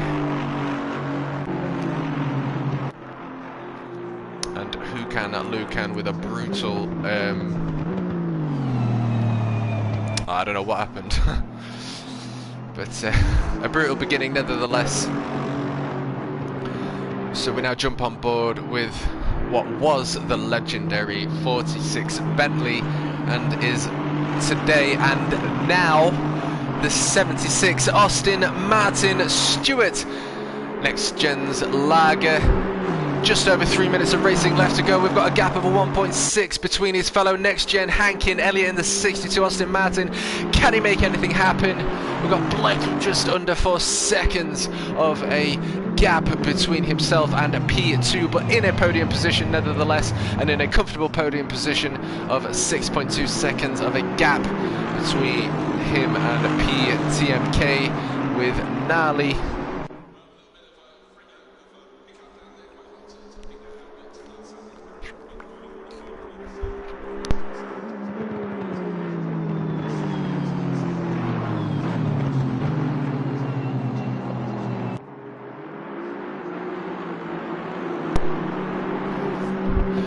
Just under 3 minutes of racing left to go.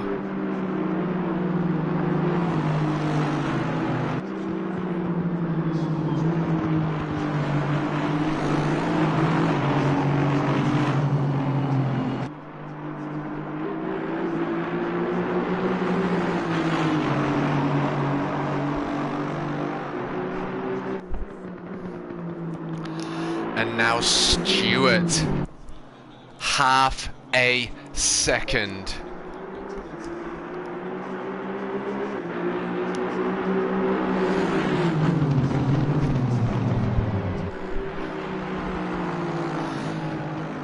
We've got Daniel in the chat.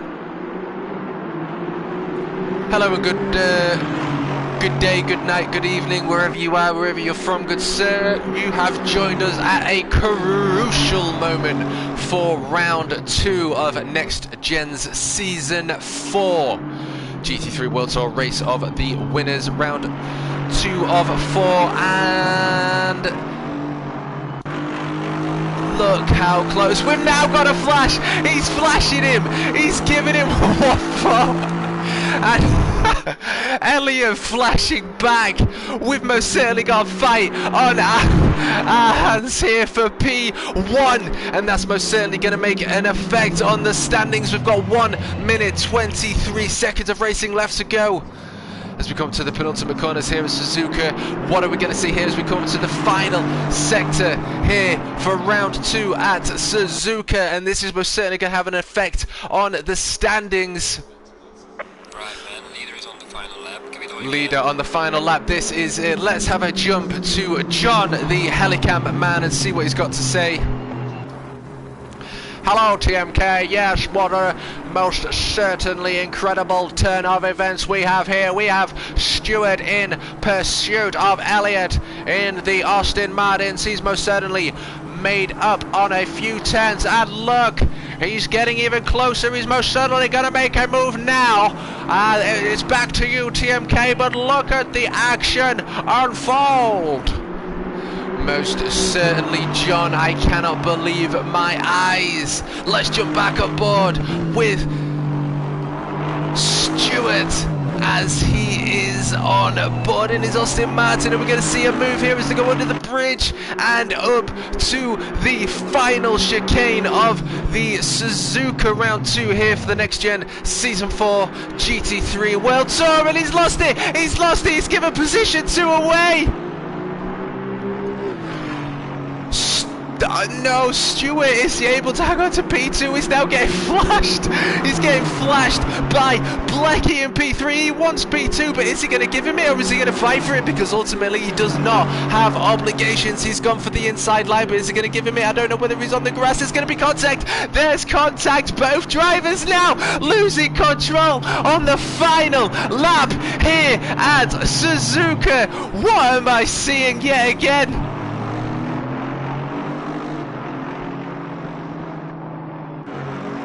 I can't process the information. It is all too much. I'm jumping on board with the race leader coming through the penultimate set of the corners here for round 2, and we have had a repeat of round 1, and congratulations to the winner, Elliot Hankin from the UK, sat behind his rig. I don't know what rig he's got, but if someone can let me know, that would be amazing in chat. See the engines pop. And in P2 is Blecky. Blecky taking a P2. And Nali, very happy that he has somehow clawed back a P3. And Stuart with a PTMK.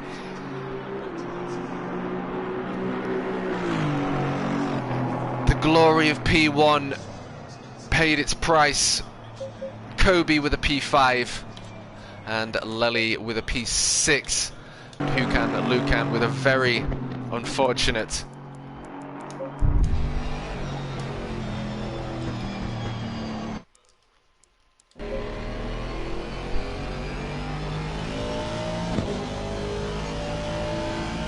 beginning.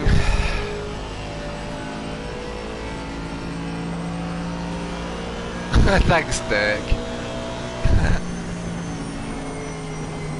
And we've got fireworks, we've got the beautiful red flares going off, we've got flags being waved in celebration of Elliot Hankin, the number 62 Aston Martin, as we now see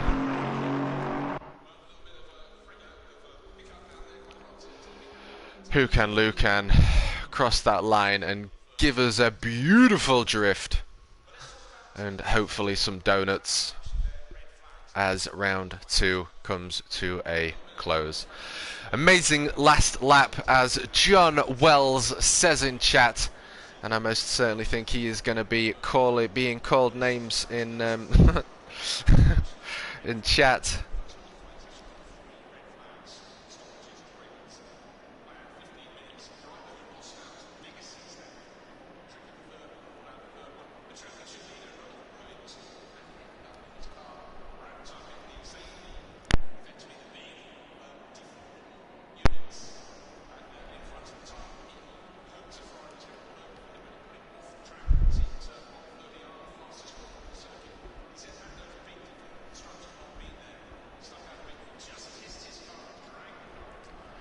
Okie doke.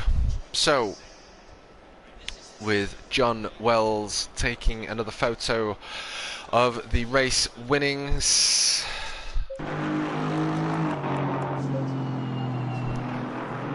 We hopefully get a little bit of an update with regards to race 1. Race 2.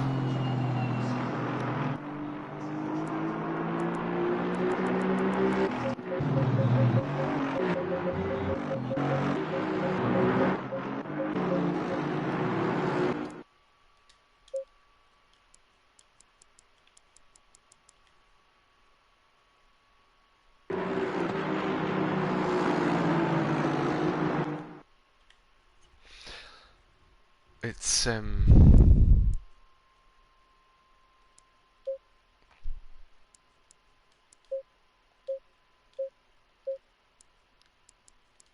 shame.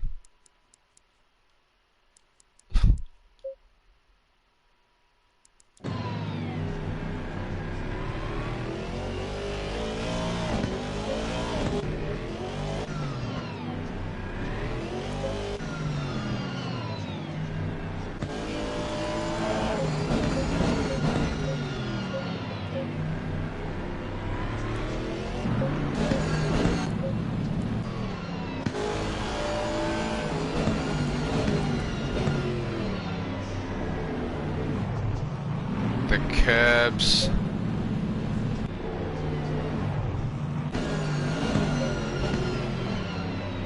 Curb.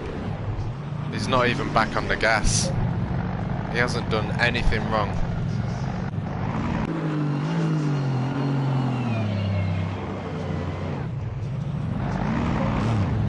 That is absolutely heartbreaking.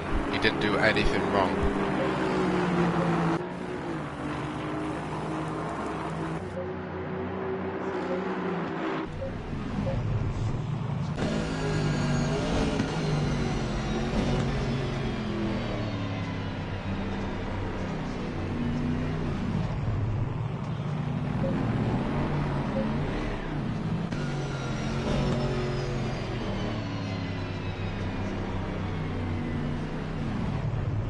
Look.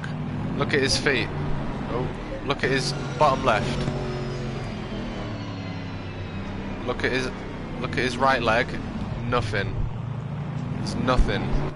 He doesn't touch the gas at all, and he touches the brake only after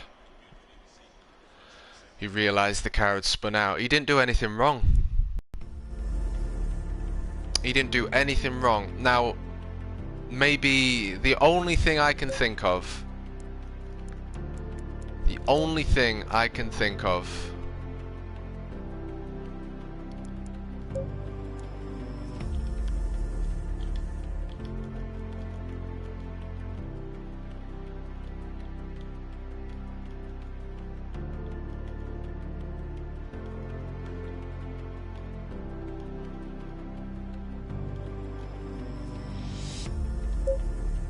God damn it.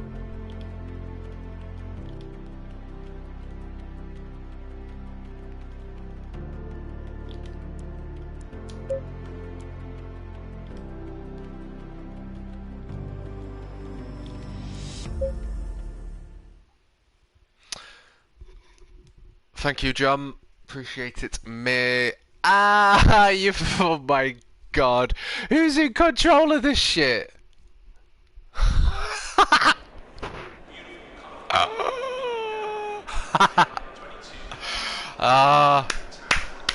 Honestly, whoever's fucking done all this, you need a fucking medal. This is absolute pure entertainment. Oh dear me.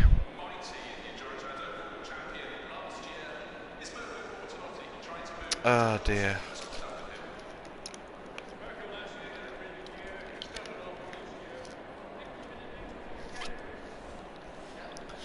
So, now we've got a little bit of time.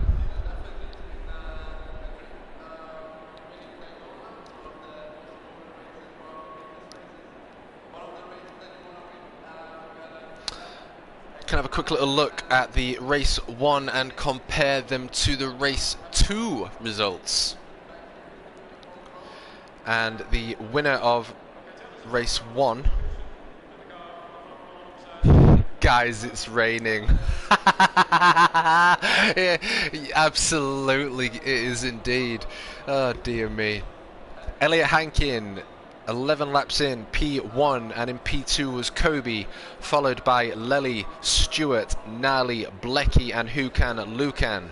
Race 2, Hankin with a P1 again, followed by Blecky, Nali, Stewart, Kobe, Lely, and Hukan Lukan. So Hukan Lukan having two not so great races, shall we say, but nevertheless.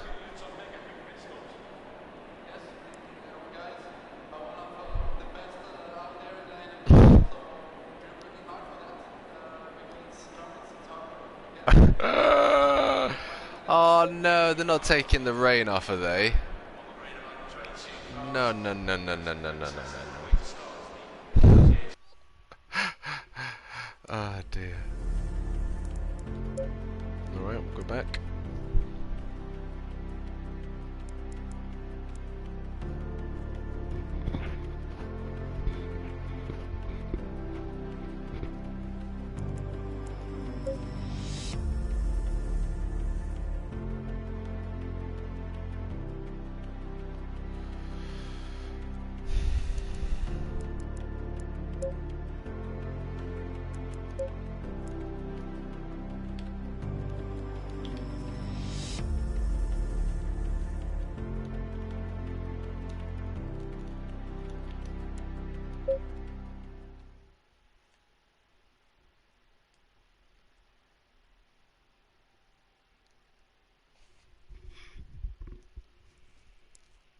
Yes, it's still raining. Go, go, go. Yes, absolutely perfect. Alrighty, so now the boys have found themselves. Listen to the sound. Oh, this is beautiful. You don't really get to appreciate the level of effort that the devs have put into creation of ACC. We've got laser scan tracks, we've got years of data, telemetry, and real-life situations and responses in this game, coding. We've listened to the sound of Porsches, we've listened to the sound of the roar of the V8s, and now we've got the Ginettas, and just listen to it. This right now is reminding me of being at my local Cadwell Park racetrack and just listening to the cars go around. It's beautiful.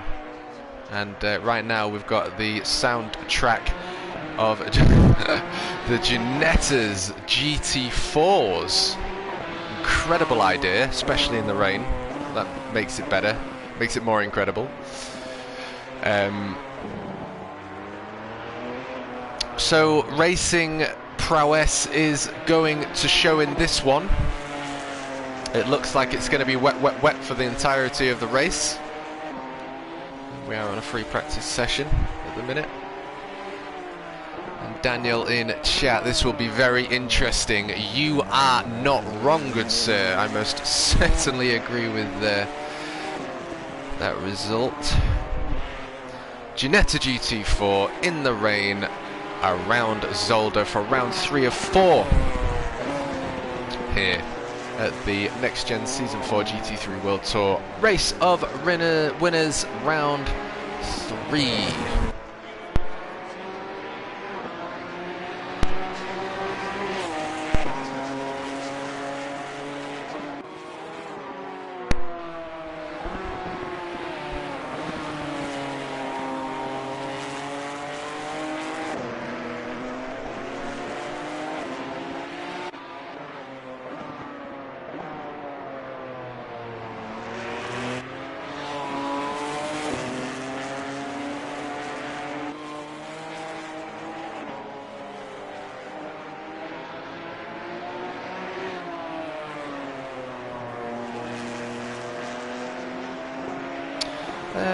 Let's have a little think right now. Okay. Who've we got?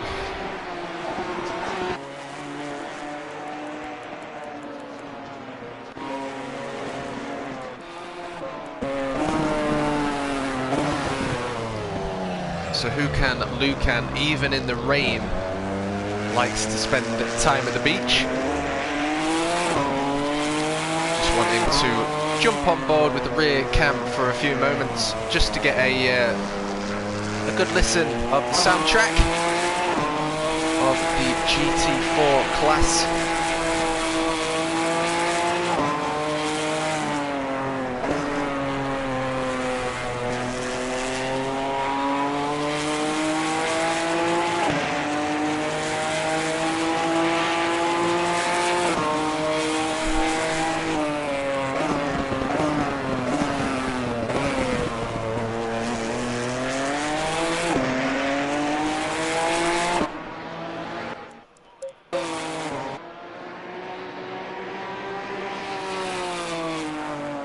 Let's jump on board with the race leader.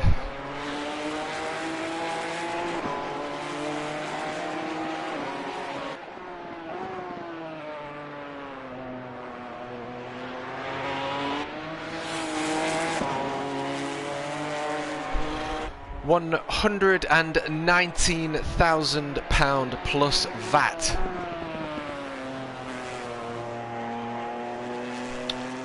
That's how much it costs to purchase the Ginetta.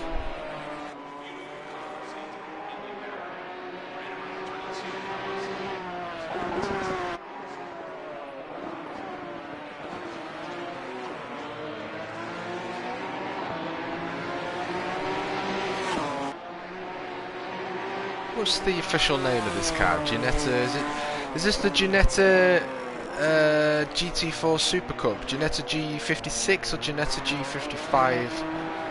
Do we know?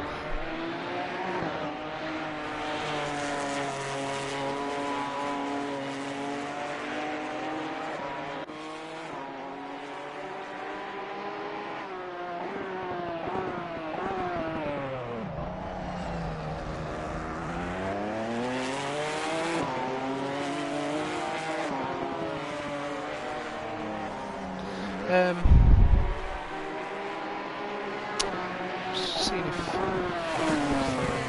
the second commentator Commentator.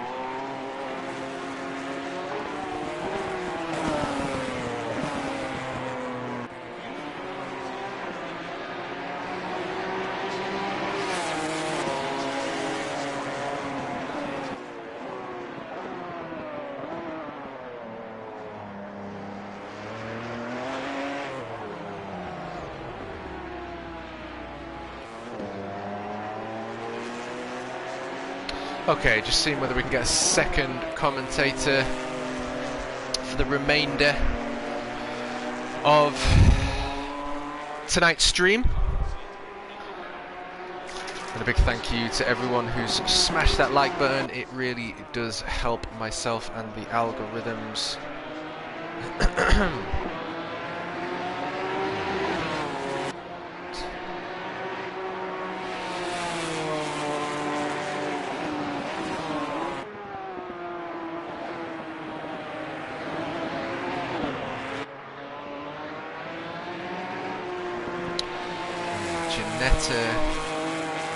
G55 should be a very close race. Best car in the game for close racing, indeed. If there's anything, ooh, is that in the background? Nearly losing it. The rear end just coming a little bit loose there. So anything to go with the first two races. I'm most certainly expecting this one to be an absolute cracker of a race for all the viewers joining us for the first time tonight.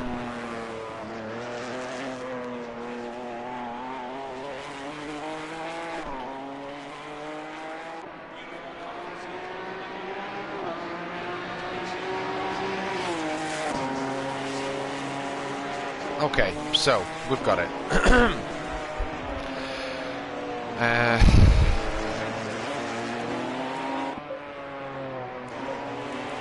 Stewart leaving the pit. So we have the Ginetta G55 with a Ford 3.7 litre V6 Cup. Ginetta Racing 4.35 litre V8. So the Ford 3.7 litre V6, which is the Cup version. I'm assuming this is the Cup. Is that correct, John? Because we've got another piece of information which says the Ginetta Racing is 4.35 litre V8. That'll be the GT3. So okay, with you. This is the 3.7 Ford V6, a Hewland 6-speed sequential manual with a curb weight of 950 kilograms.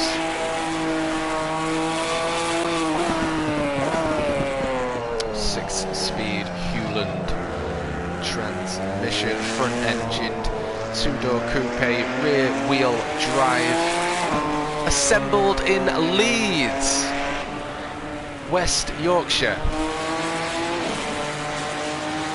Is this thing of beauty? From 2011 was the beginning of its life, and has a class of its own. Ciao, Dirk. Thank you very much for joining. Have a brilliant night, my friend. Take care, and speak to you on Discord, my digger.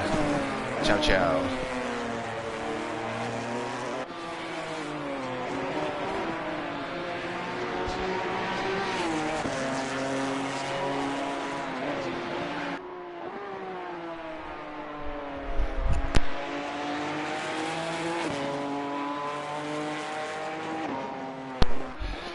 Oh yeah. Looks like we've got a second, ladies and gentlemen. I introduce to you the legendary, the one and only Hempy.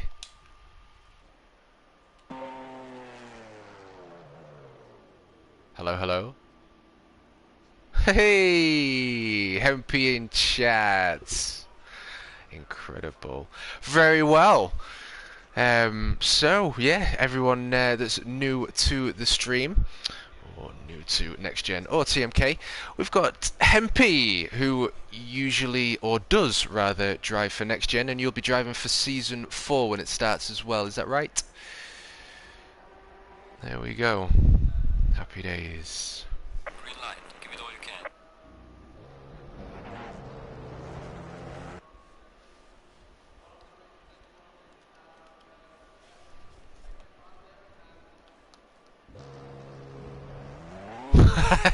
Ferrari's a good choice, mate. Ferrari's a good choice. Well, car setups in, I mean, like I was saying earlier, mate, the car setups in this are very valuable. The cars, it's kind of what someone was saying earlier in chat, the differences between these cars and what they can do depending on the track and I guess conditions is, you know, it can be quite acute or obtuse. So this is what I like about tonight, though. We've got mixed races. And what I like about it is you're all thrown into the same set of cars, so everyone's sort of got equal chance, I suppose. So yeah. Oh, Hempy, you need to. John is telling me he can't hear you. You need to accept. You need to put on your party settings to allow your voice to be shared.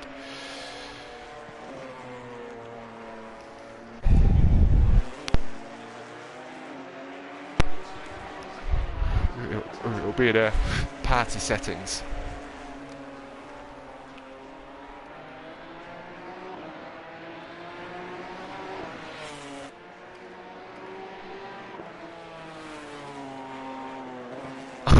If it's not in party,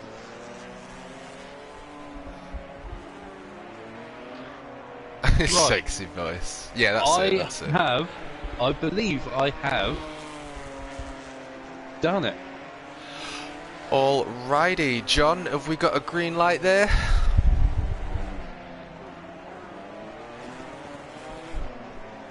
Oh.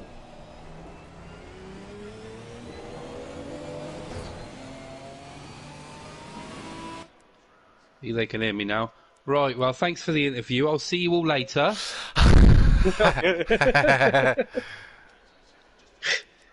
Right.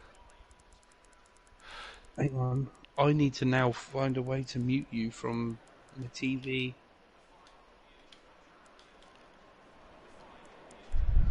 Oh, God.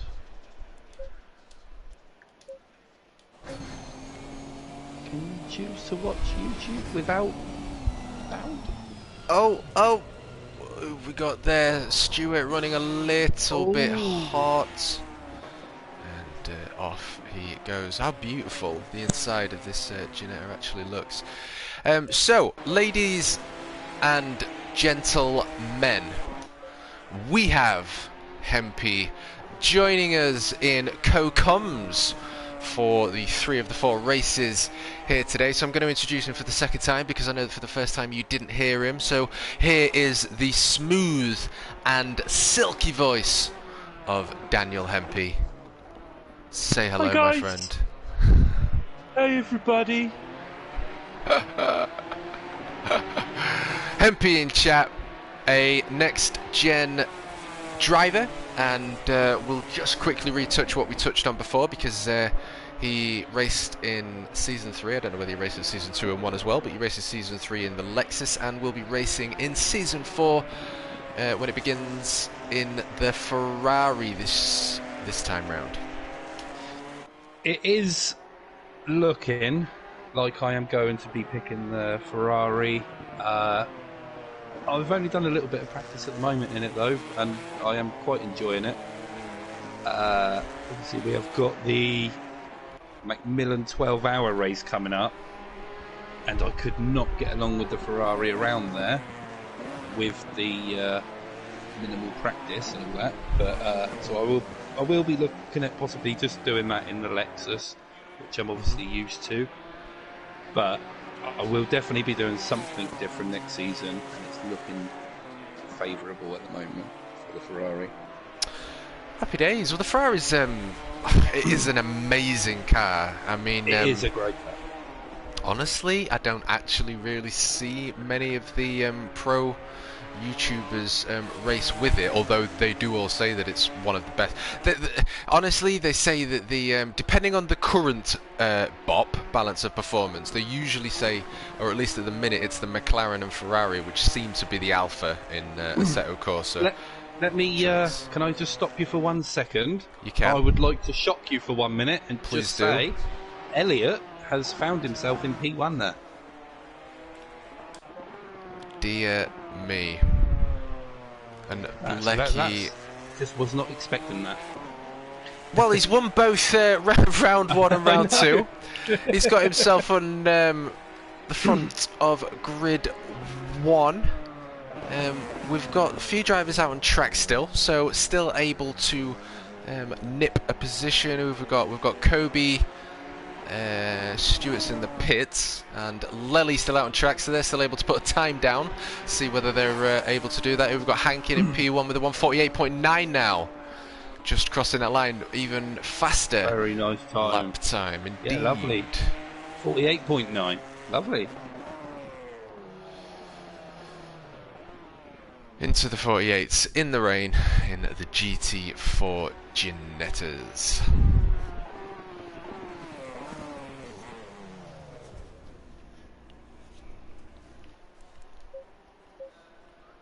Great lap. That's looking like that secured it. There is definitely there's definitely times there for people to build. Is that everybody now, or is Lely still going? I think I'm up. Who am I on board with?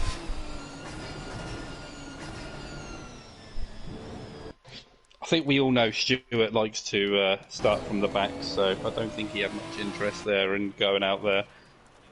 He may have had a feeling that it might become a little bit carnage early on in the race, so he'll be wanting to make the most of that and not be a part of that.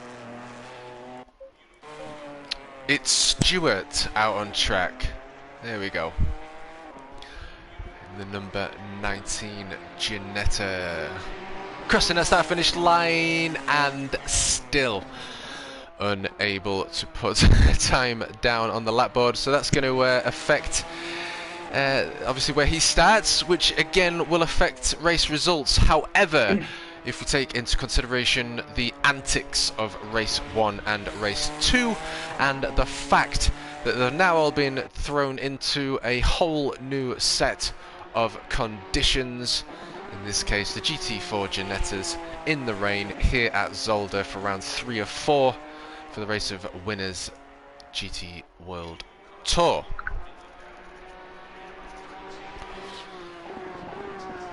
Just waiting for him to finish his lap, I believe.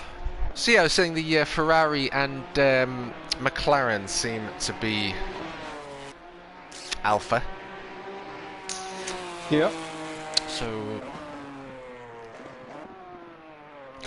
I would assume that they are completely, well, maybe not completely different, but I'm assuming that you would need a different sort of driving a way to drive the Ferrari compared to the Lexus, because the Lexus is I've not actually even driven the Lexus, to be honest. I think I gave it a go once when it first ever came out, but this was a long time ago, so I can't really say how it would compare to the Ferrari. With the Lexus, it's absolutely, to be honest, really is it's a good all-rounder car. Like conditions like this in the wet, it is such a strong car on the track. I always will be sort of, well, top quarter at least, you know. Like I'll definitely be putting in a good time. Yep. Compared to a lot. You've got cars like the Ferrari that just cannot handle the curb. As soon as you touch that curb, it's just gone. You get that little bit extra control in the Lexus. It really is great in the wet. So it's definitely broken, as you would say. Indeed, indeed. Well, wish you the best of luck with it when season 4 is underway.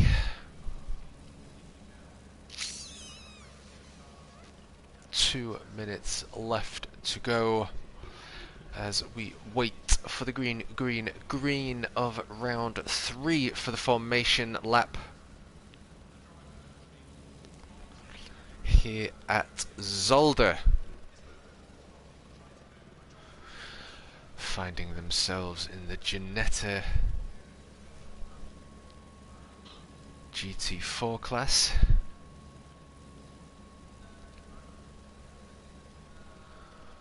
with its Ford V6 engines.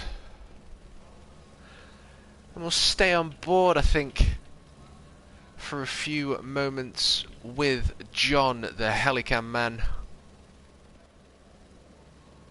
And P2 of Blecky making his final adjustments, seeing his suspension settle.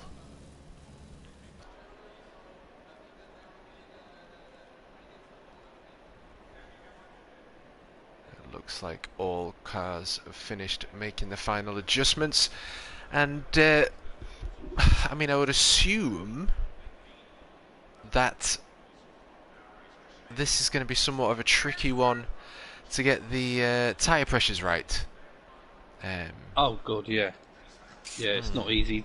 When you've only got such a short space of time, it's just, this is where, if I'm honest, it settles like the experience with the inexperience. And that is exactly why John has been put in charge of this, because he's the experienced and he will want to get rid of the little weasel inexperienced drivers. For sure, for sure. I would be not very good at it, or in this format where it's just finding everything out last minute, you know. Where it's just pure anarchy. Yeah, yeah. This would just not suit me at all. I love the racing, like the short sprints and stuff. It's absolutely great having such tight races. You become that little bit more aggressive, then it creates a little bit more issues. So that's where it settles the inexperience out of the pack.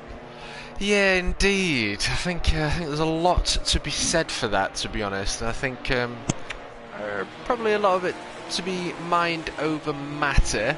I think being thrown into a situation like this, like you just said, I think, you know, you don't know the car, you don't know the track, you don't know the conditions. I think that's gonna play a toll on the mental game. Yeah, I totally agree. I mean, like, if you look at obviously the second half of last season, you had drivers obviously like Kobe, who was, when it came to pace, he was absolutely so dominant because he was putting the time in, he was practicing, but he can't do that here. You don't get that option. You know, he would go for every track in the car that he was in, and he would absolutely get it to finesse, and he'll drive it absolutely really well. But here, he's obviously struggling that little bit more. Suzuka, I don't even think he's even done that track before, so that got just thrown at him. You know, you're learning a track in 10 minutes. It's impossible. Indeed.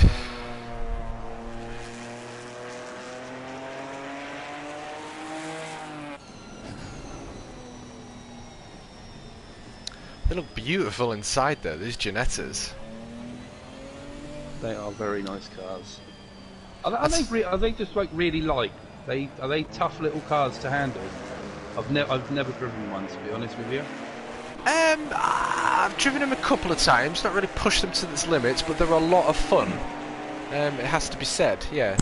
I really enjoyed it when I when I drove them. I think they had a curb weight of, let's have a little look, 950 kilograms in the Cup model, hosting the 3.7 litre V6 Ford.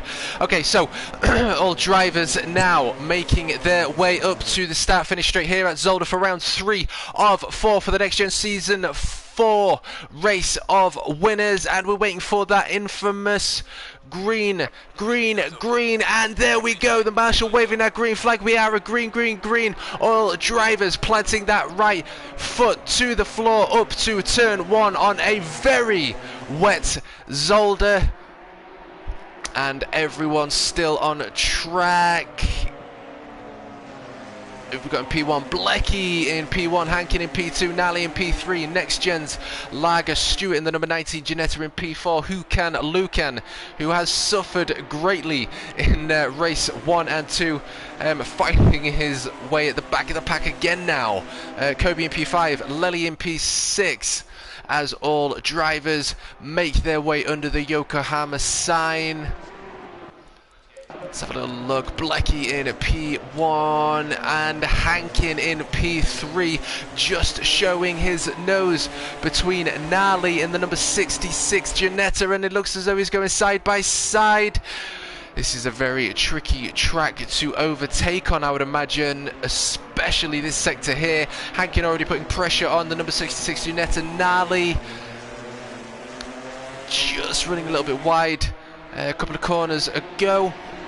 And Stewart in position. TMK under pressure from the number 18 Ginetta. Kobe, who seems to be going side by side from Lely, who is side by side with Kobe. Has he got the run out though? That's the question. It appears he has, and he's took that position away from Kobe in the number 18 Ginetta. And Lucan now in the hunt of the number 18 Ginetta. Kobe, who seems to be struggling somewhat with the change, and he's lost control, and oh, that's going to be big damage into the right and the left there. MP, what have you got to say to that one? That one was I'll just what's actually happened there? I am absolutely trying to follow what is happening here. All I saw was he got. Are you on YouTube? But he's waited. Yeah, I am. Yeah, it just had a couple of little blinks there. There's an 8-second delay to what you're seeing to what I'm seeing. Because if you go onto Assetto Corsa, you'll have your own cameras, but it'll be real time if you wanted to. That would help. Oh, the number 66 of Nali running wide. He's going to get a track limits penalty there. Who's now the number... oh my god, who is this? The number 15. Number 15, who's the number 15? Is Blecky, who was in P1. And now finding his way back in the pack. Elliott yet again working his way up to the top of the pack as we jump on board with John, the Helicam man, here at Zolder, and Hanking pulling away 1 second, a 1.1 coming into the apex, missing that apex, but Nali and Blecky clipping that apex. Are they able to capitalize on some time? It doesn't appear so.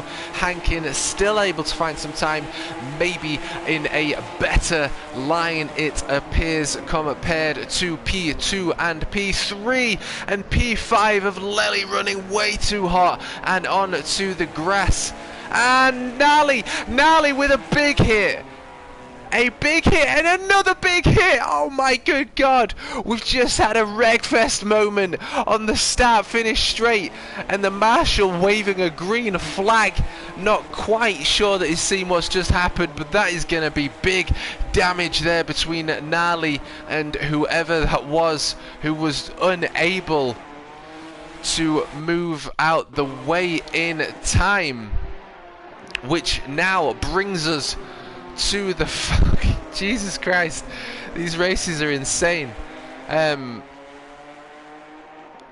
number 19 Ginetta Stewart taking the wet line there, but it appears as though he may be going side by side with Blecky. Not yet though. We'll jump on board for a few seconds as they fight for P2 is underway. They're into the chicane. Can Stewart get a better run out here? He's clipping that apex, trying to get this car as straight as possible, but the number 15 Ginetta seemed to have a pretty good exit there, and so Stewart still on the hunt for P2. We have 15 minutes of racing left to go, so there's no need for an immediate attack if he can keep this pace. It is just a case of finding that moment to get the car side by side, and of course then that is all she wrote.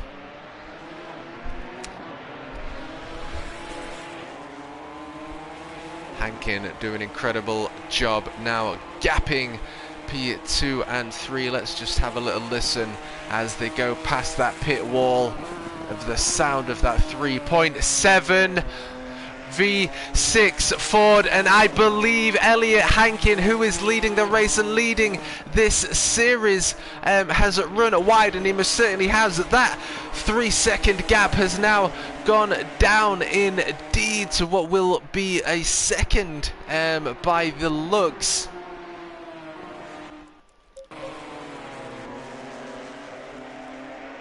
Kobe finding himself in P7 in the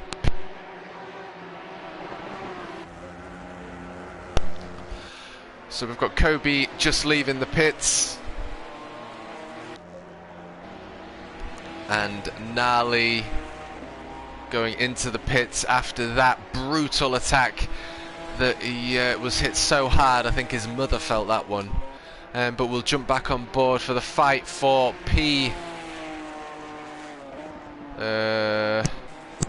I was going to say P2, but the gap seems to have widened. Okay, so that's why. So the fight for P1 is now between NXTGEN's Elliot and NXTGEN's Stewart in the number 17 and 19 Ginettas here at Zolder, and Blecky with an 8-second gap, maybe even more. But still in a podium position. Lely 5 seconds in TMK, followed by Hukan, Lukan, Nali and Kobe. So we'll jump on board with the fight for P1 as Elliot is in the lead, crossing that start finish line and now making his way to turn 1. Stewart, sorry.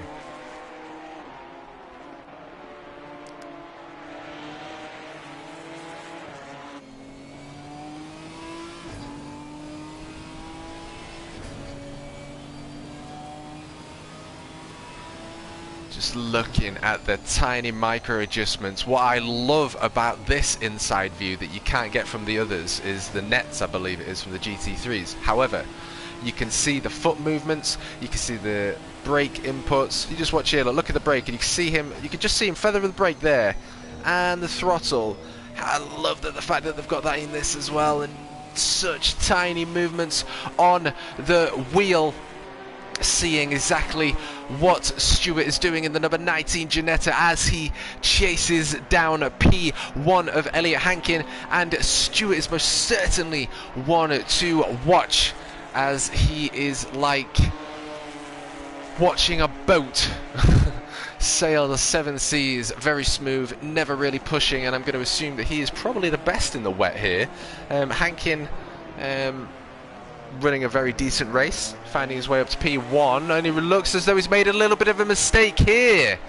It's a shame I wasn't still on the inside view to that one, because I would have been able to have catched what had happened. But now we have the fight for P1 well and truly underway, as we are only 52 seconds away from the halfway mark. Let's just jump back on board for a few more seconds here. In fact, let's listen to these Ginettas engines roar with that 3.7 V6 engine.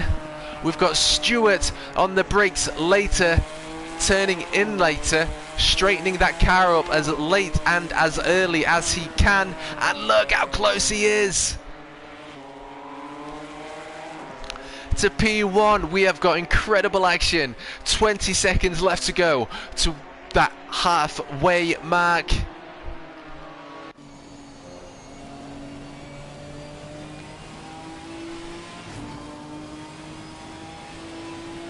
Beautiful racing here between the two, and Elliot going to the side. What brilliant racing we have. This is what I was thinking could happen. Stewart is so smooth, and a race like this, in a car like this just seems to favour what was the legendary 46 Bentley. And look at this, straight up the rear end of Elliot. Not quite able to make anything happen through that chicane, but surely Elliot's going to be feeling the pressure in that rear view mirror.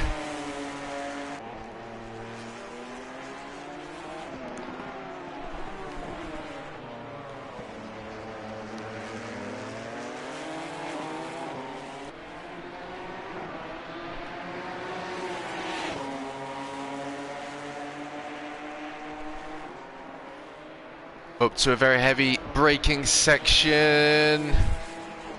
Difficult to keep the car straight here, so you want to probably just keep just enough momentum that the car doesn't spin or slide without any other inputs. Stewart deciding not to use slipstream but just focus on keeping that car as straight as possible. You can see that the mind games are already beginning to work for Stewart in the 46 Bentley, because Elliott is taking the defensive line into turn 1 here at Zolder for round 3 of the 4 here for NXTGEN's GT World Tour for the Race of Winners series here tonight.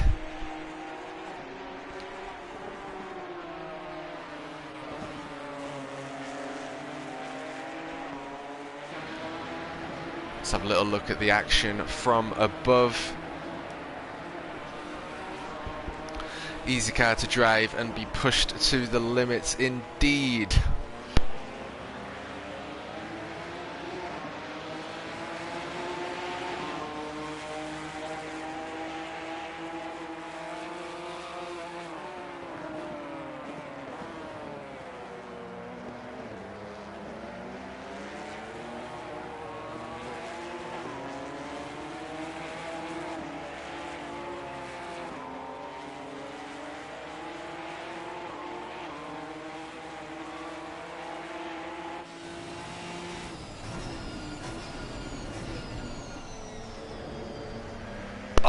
Look how close he was then to P1.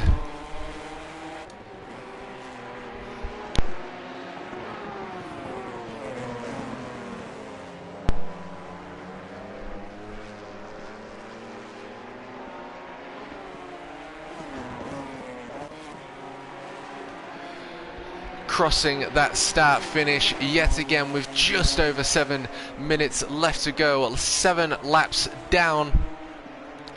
Whether Stewart knows he can make that move and is just waiting for the moment, I don't know, or whether he's just perhaps waiting to see if he can make Elliott make that mistake. He probably needs to be a little bit closer though to add a little bit more pressure.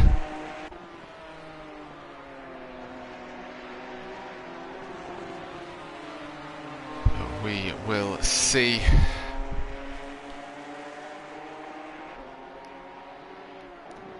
Hankin in P1, Stewart in P2, Blecky in P3 podium position, and 6.6 seconds behind Blecky is Lely in P. TMK in the number 20, Gianetta, Lucan in P5, followed by Nali, who's been doing really well tonight, but suffering at the same time, in P. Steve, and Kobe in P7. But we stay on board with Stewart as we see Gnarly there.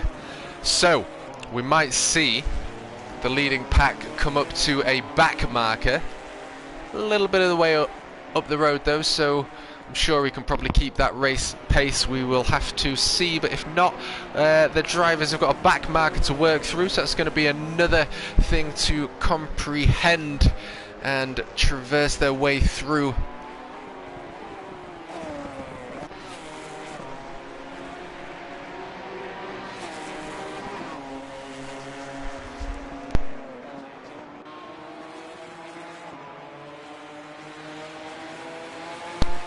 Got 5 minutes left to go. Are we still with us, Hempy?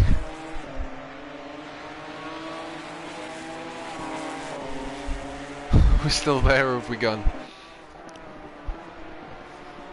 No worries if not.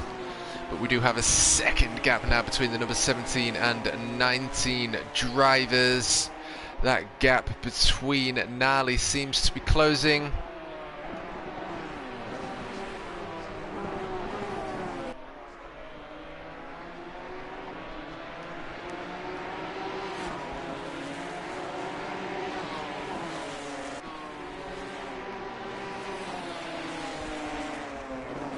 Just wondering if you can get a full map rather than the one that moves.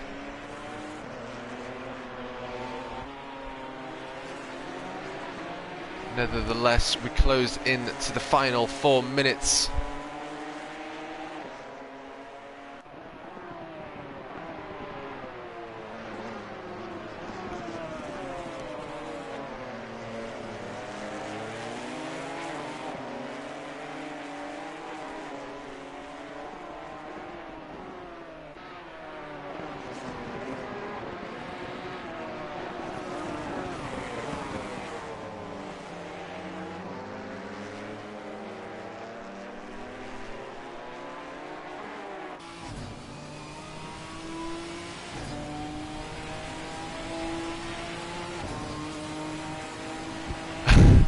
Elliott taking another defensive line. Look how close this is.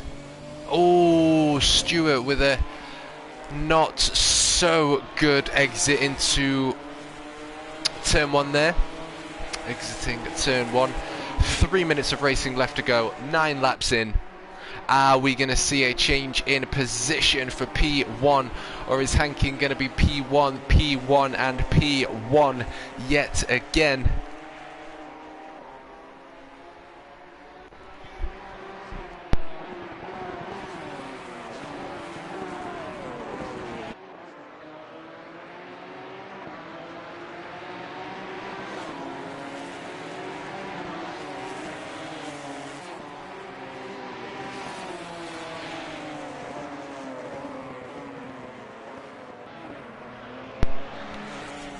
And Gnarly taking a trip through the beach, which might mean, like I mentioned earlier, that there might be a little bit of traffic as the final 2 minutes are in the way for race 3 here for NXTGEN's Season 4 GT World Tour.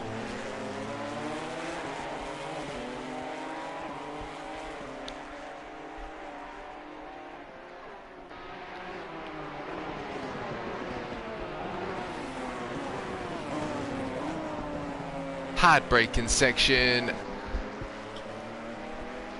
taking as much of the track as he possibly can. And for those that are with us live,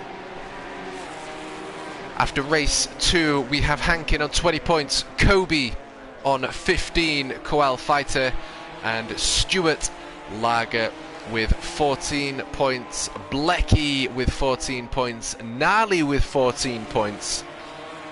So the fight for P3 podium is well and truly underway, and Lely with 13 and Lucan with 8.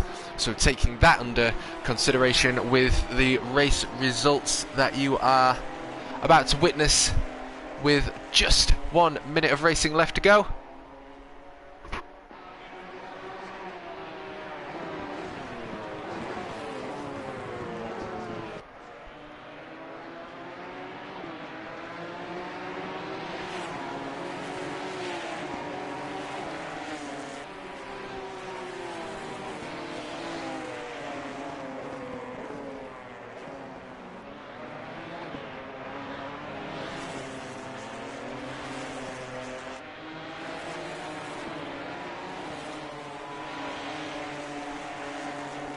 It appears as though that gap isn't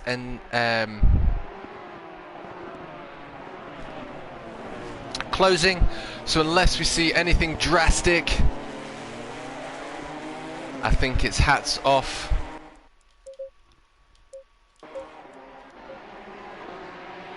to Elliott yet again.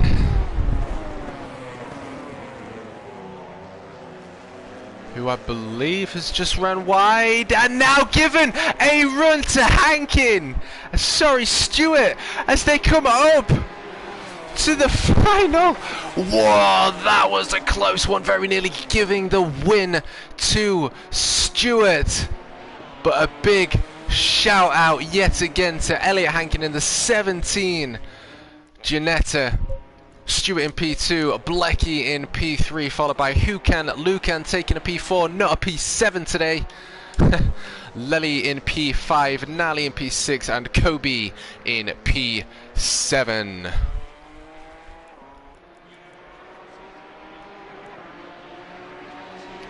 Crossing that start-finish line.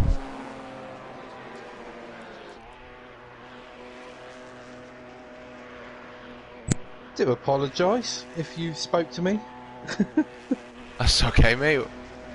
No problem at all. You all good?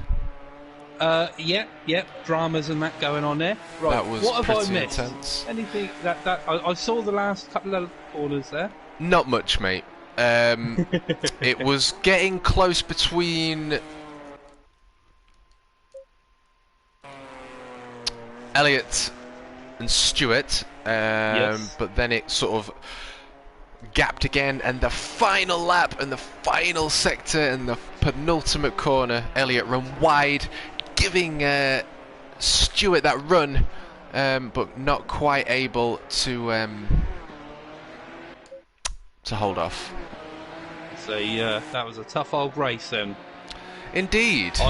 I've got to say, I am absolutely gutted tonight for Gnarly, because he has just had unbelievable, like really, really good pace, like good competitive pace, and he's just lost it every time. So sometimes by silly stuff, obviously somebody ended up hitting him up straight. Obviously he let himself go before then, but it's such a shame to see. So tough. I agree. I think he's actually raced really, really well tonight. Yeah, definitely. I'm not even too sure if he's still sticking to his wheel this week or this tonight, sorry, or whether he's gone to his controller, because he's all. My first season, I raced against him in the amateur event, and he annihilated every single race. But at the time, he was on controller, and he has actually upgraded to a wheel, which he started using. I think it was last season, and he did slow up a little bit, and he lost the consistency that he had with the controller, strangely. But yeah, no, he's driving really fast, so I'm wondering whether he's back to controller for the night. Interesting one. That's a very interesting one. If he's on controller, he's doing fucking incredible. He is so good with the controller. Right. So, did you read out race results from race 1 or 2? yes, and I've John also keeps read it. out what John's given me intel on with the combination of results. Oh, okay. Oh, I see that. Yeah. Yep, so I'm looking forward to his next math equation and see what we've got for round 3, because Hankins on 20 points, gapping Kobe by 5, Lager, Blecky and Gnarly all with 14 and Lily with 13, so we've got a pretty close fight between Kobe, Lager, Blecky and Gnarly and Lely there. Lucan with 8 points, so not too far out the fight. He was in what, P4, so it's actually, I'd say, a pretty close fight for P2 and 3, if I'm honest with you, even though it's been an unfortunate set of circumstances. This last race, it's most certainly up for grabs for P2 and 3, or even 1 if Hankin messes it up. Who knows? Yeah. It can go anyway at the moment. Most I think certainly. Lucan hasn't quite turned it on yet, the way that we'll have seen that he can. Even the old Leaf House Lely, he's always had really good pace. He's down there tonight, unfortunately. Misses his Bentley. Yeah. He's going to be enjoying that next season again. Trying not to win a race so he doesn't have to do this again.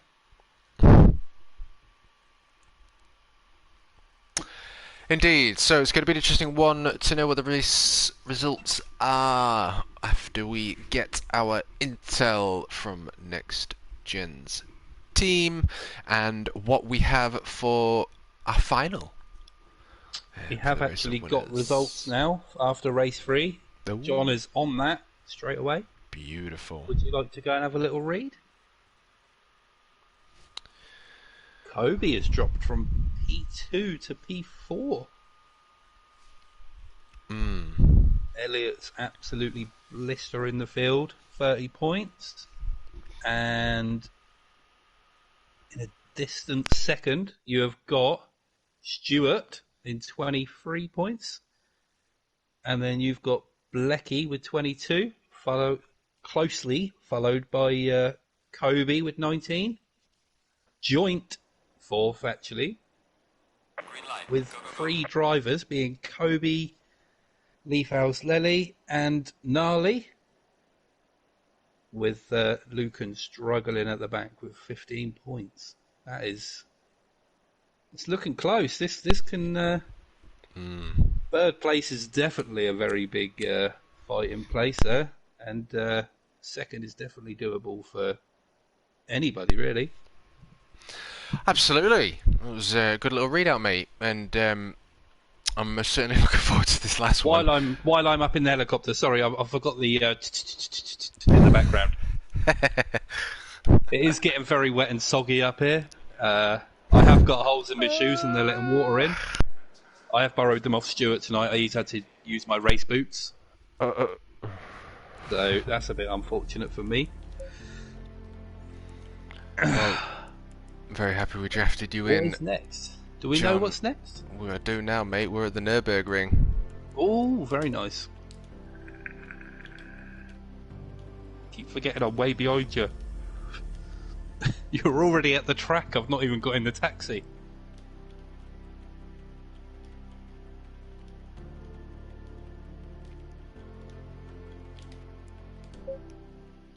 Here we are.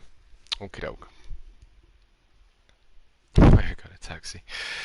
Alright, so we find ourselves at the Nürburgring, and it looks to be sunny so far. I don't know whether it's just the loading screen. It is indeed. It's sunny.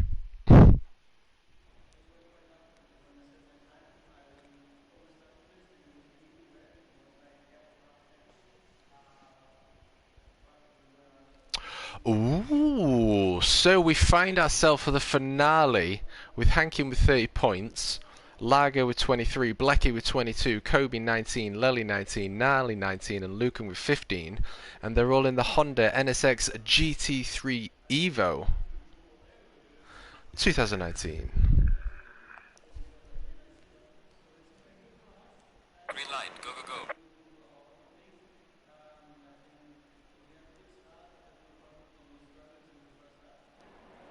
And there's the green light to get some practice.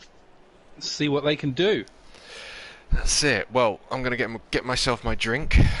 Might be frozen now. And yeah, if you wanted to say anything, Hempy, you're more than welcome to. But if not, don't feel pressured. I'm gonna be back in a minute. Okay, I'm gonna go. Yeah. All right, back soon.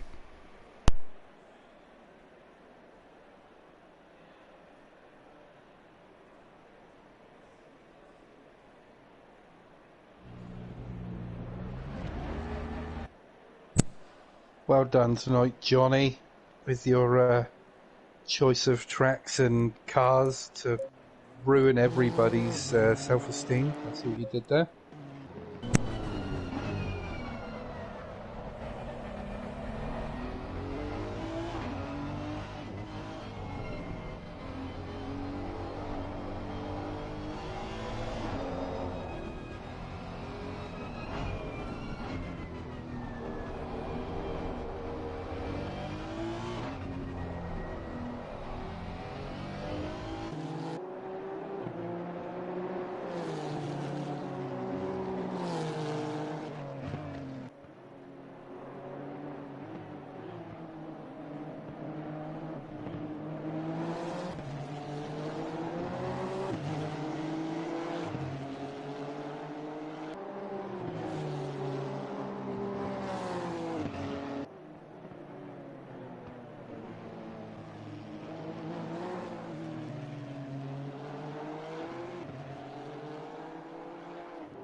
We've got a race fan in chat. Very warm welcome to you, good sir. And very nice to see you here. I'm assuming you're joining us for the first time tonight, so I'll just give you a little quick update on what we've got going down. We've had 3 races go down.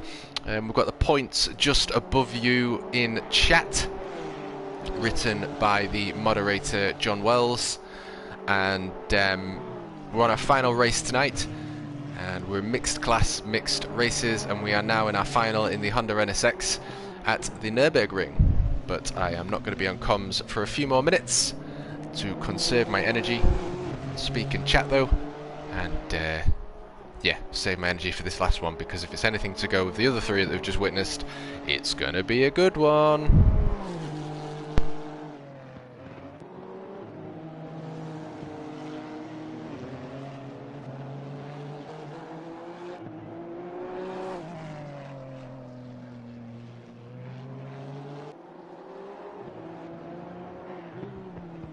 Seems to me, John, that the only person that you've actually pleased tonight is Elliot, with him winning absolutely everything, we will say. Absolutely ridiculous. Very good pace tonight from Elliot. I think this is actually going to be my favourite race out of all of them. We've got like a good handling car with a nice pace, bloody lovely downforce on it, and it's going to be and it's a great track, to be honest. So many places where things can just absolutely go wrong, as John found out this season with young Kobe himself. So you'll be wishing the worst on him in this race, I'm sure. He has definitely shown his class tonight, I will give him that. I wouldn't tell him, and I hope he doesn't watch this back to find out that I said it, but he is absolutely driving flawless.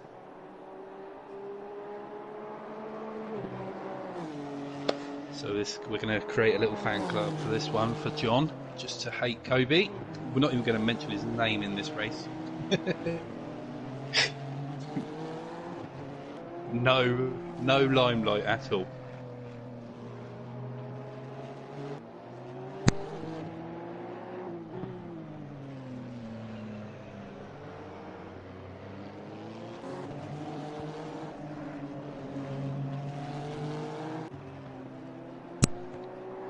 Do we think he's going to take all four? John, you're going to be the one? Or young TMK, are you here? Are you going to? Are you eating? Are you smoking? Are you vaping? Are you saving your voice? Do we think Elliot can do it?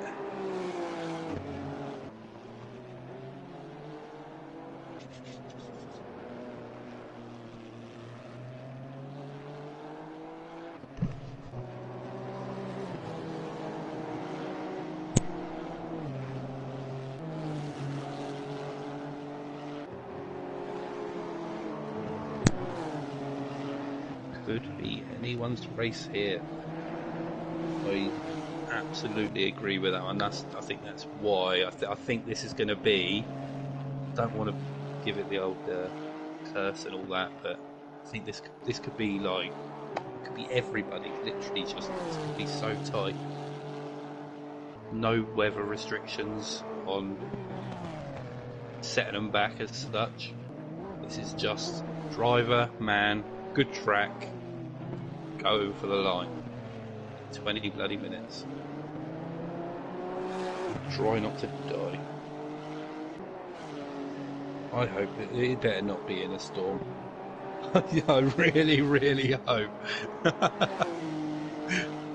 So I hope you haven't ruined it, because this will set it off nicely. Just having a really good pace for pace race.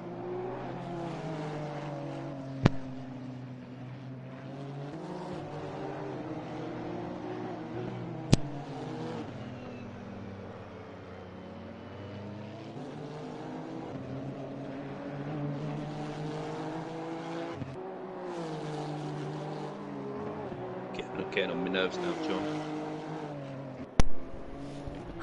Hello, hello. Oh, hi there. Oh, the drink's perfection, mate. It's not frozen, it's just perfect. It's the perfect amount of cold. I had to do it, mate. I had to do it. I had to enjoy this final race that we're about to witness.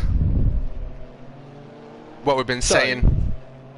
If I gave you a £10 free bet to take anybody would you have to go for the 3-time winner so far out of 4? Or is there somebody else that you would fancy around Nürburgring here? For the Nürburgring or for the winner of all 4? No, obviously I think all 4 we are slightly only very slightly leaning in Elliot's favour now. So this is just this race. Okay. He's going to have the pressure of taking all 4 now, so that is an added one on there. He's probably feeling quite confident. He's probably just got to get it to the line, to be honest, to secure the overall win here. But if you had a nice free bet, you had to put it on anybody. Would you go for the on paper favourite here? Well, if I was a betting man, it would be between at the Nürburgring, Hankin, Lager.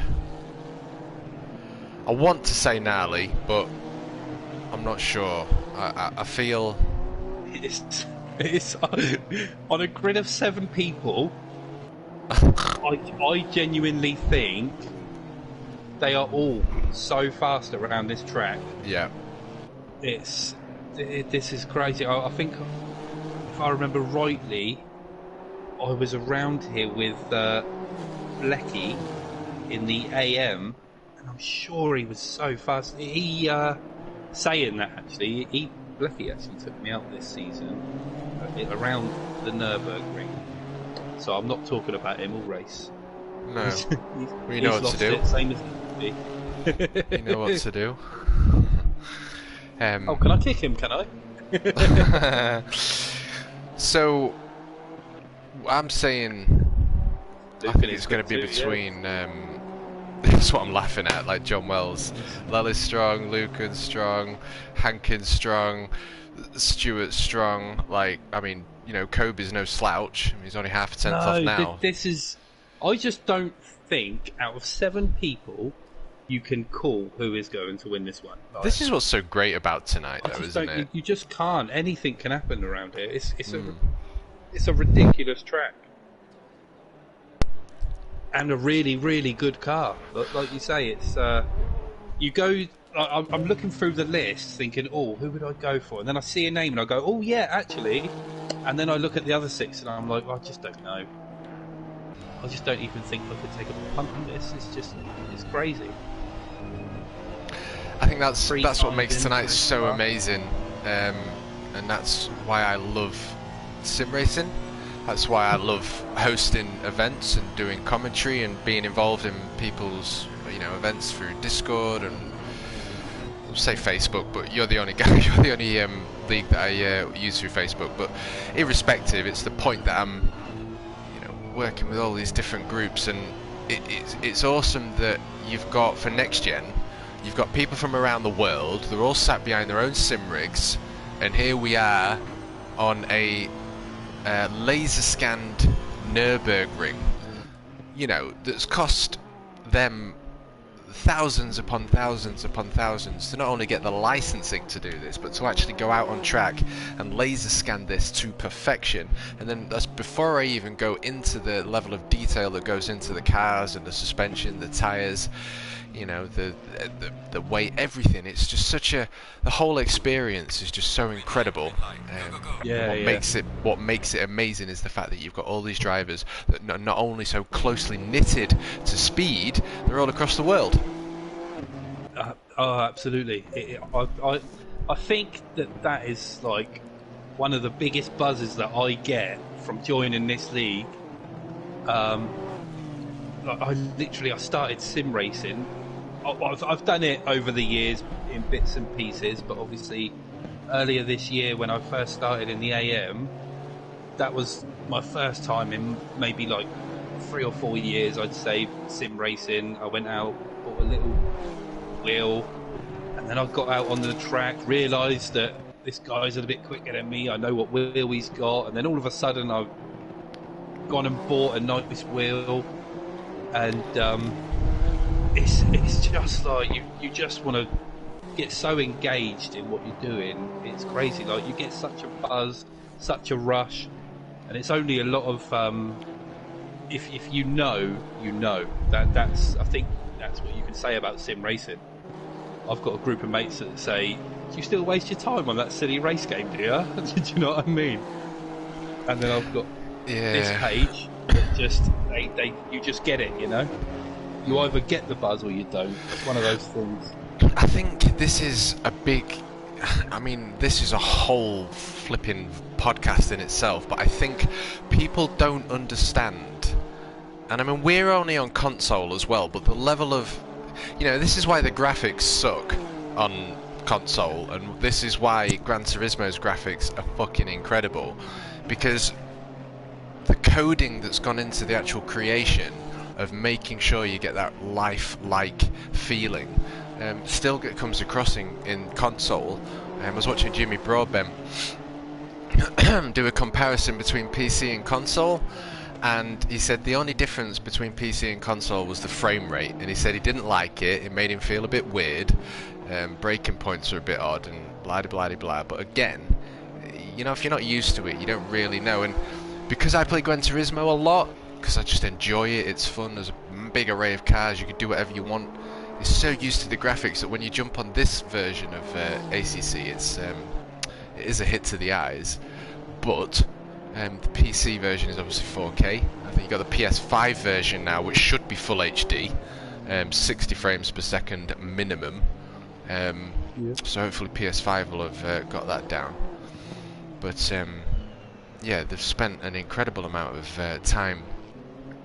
So what we've got John saying, Kunos. I'm not sure what Kunos is, whether that's a person or a company, saying they worked with the race teams to create the cars, so they're very true to life. And you know, I don't believe Kunos is the creator, isn't it? Right. I really, do you know what I love watching about your streams is your Assetto Corsa knowledge. I appreciate it. Well, I think, you know, fun is always the priority with everything I do. Like, as soon as someone wants me to be serious, that's when I back away, because I can't be anyone else but myself. But I love racing. I love, you know, I want to know that what I'm feeling on my wheel when I'm on a game like this is true to life. That's so. What I recommend is you stop playing Gran Turismo, and obviously, I know you obviously said like, obviously I heard you say like, oh, you know, it's just really fun. Obviously, you've probably got John, who's obviously listening or watching. He sat there thinking and knowing. We all know it's because you don't get damage. That's why you like that. Do you know, I actually flicking, like, I really wanted to swear then, because I hate the fact that they don't have damage. And because they don't have damage, the fucking inside line I don't really do the daily races because of this reason. I just do like social events, like these sorts of leagues where it's, you know, the people. But if you're on a daily race, whoever's got the inside line will win, because there's no penalty at all for someone taking the inside line, taking a dive bomb. You know, there's damage, you get hit by the car, but there isn't damage. The cars don't spin off, it's just a bumper. And, you know, and that's great, because your race can continue, but it means that whoever wants to be the bully will win. Whereas in Assetto Corsa, you do that, and you even get the slightest of bumps on the back rear, you know, on the rear fender, or you touch the wheel, or whatever. You know, that the race could be over for both of you. So you're so much more cautious about it and that kind of thing. But no, this is very serious I totally get it. stuff. Can you see the number on who has lost this lap already? Who's gone off? Oh, there's somebody else just gone off. Well, I can't believe we've got 2 minutes left of time for drivers out on track. We've got Nali, Hankin and Bilecki left to put a time down. We've got Kobe in P1 with a 1:58.137. Lely with a P2 with a 1.3 deficit. Hukan Lucan with a 1.4 deficit. Not too far off Lily. And Stewart in the number 19 NSX. Oh, 2.163. Kobe. Another nearly second or something. Is Hankin putting in a time at the moment? Or can we get him up?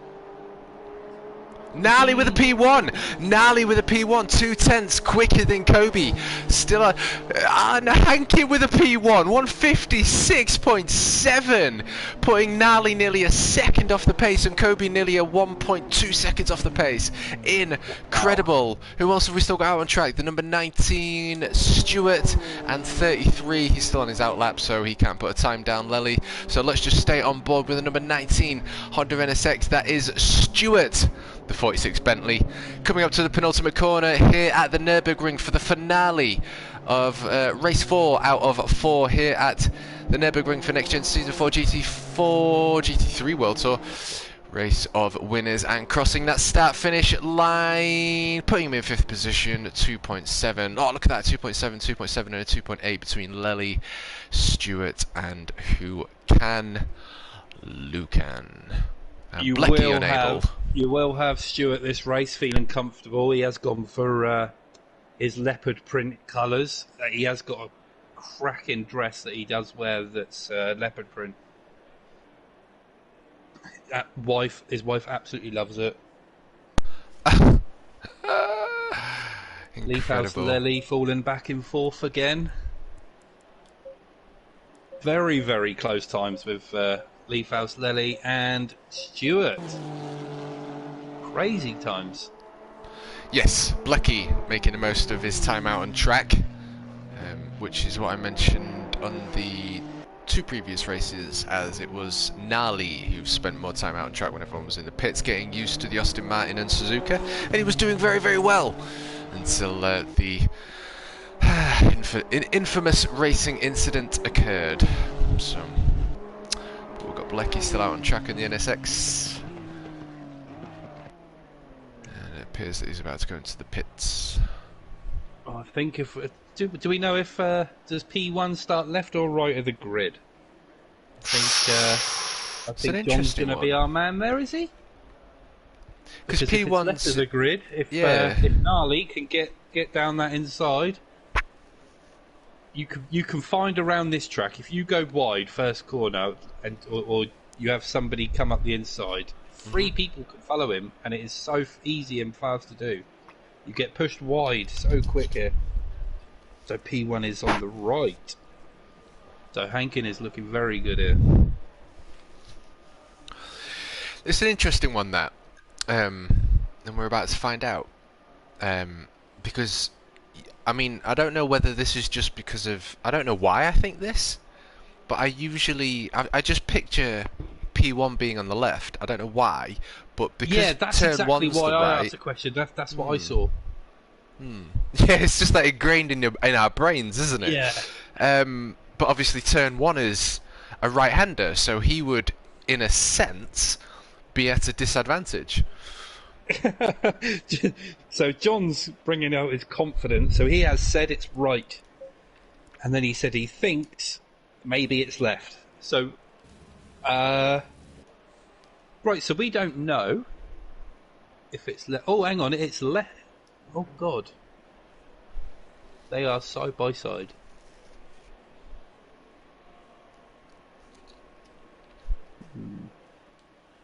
That looks... I don't even... yeah, I'm still not too sure. Oh, hang on. What number is... I'll tell you what. You still got my stream up? Oh, I have actually. Let me look at the. I've got it on my phone. Let me. Just look at the pit wall, though. Look at the pit wall telemetry settings. The number 22 is Hankin, so Hankin is starting on the right. Right, understood.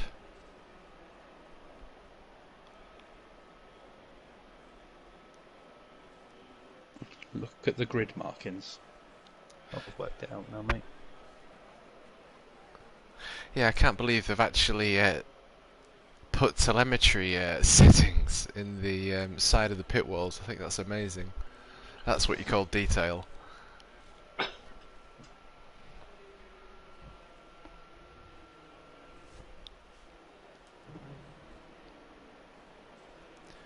So who are we on board with? We're on board with Kobe in P3, so P1 is on the right. I wonder why we think that then. That's a really interesting. Because most circuits, the first corner is right. Change? I don't know if it's alternate. That's such an interesting to the, thing, mate. I'm really curious now. Every single race, I'm going to be looking at who's what side P1 is and the corner. It's really interesting. There are rain gutters that actually take the water away, says John. It's that detailed. You can fly in and see the water draining. Wow. I don't know if I'm impressed that that happens, or I'm confused at why John done that. You can fly in and see the water draining. I hope he saw it on a YouTube video once or something. That's very much an immaculate set of detailing. But we get the green for the formation lap. And as always, drivers warming up their tyres, trying to get them up to optimum temperature, which is difficult at these sort of speeds. And of course, brake temperatures. The devs showed off all the fine detail in a video. There we go. There we go. That's his excuse, and he's sticking with it.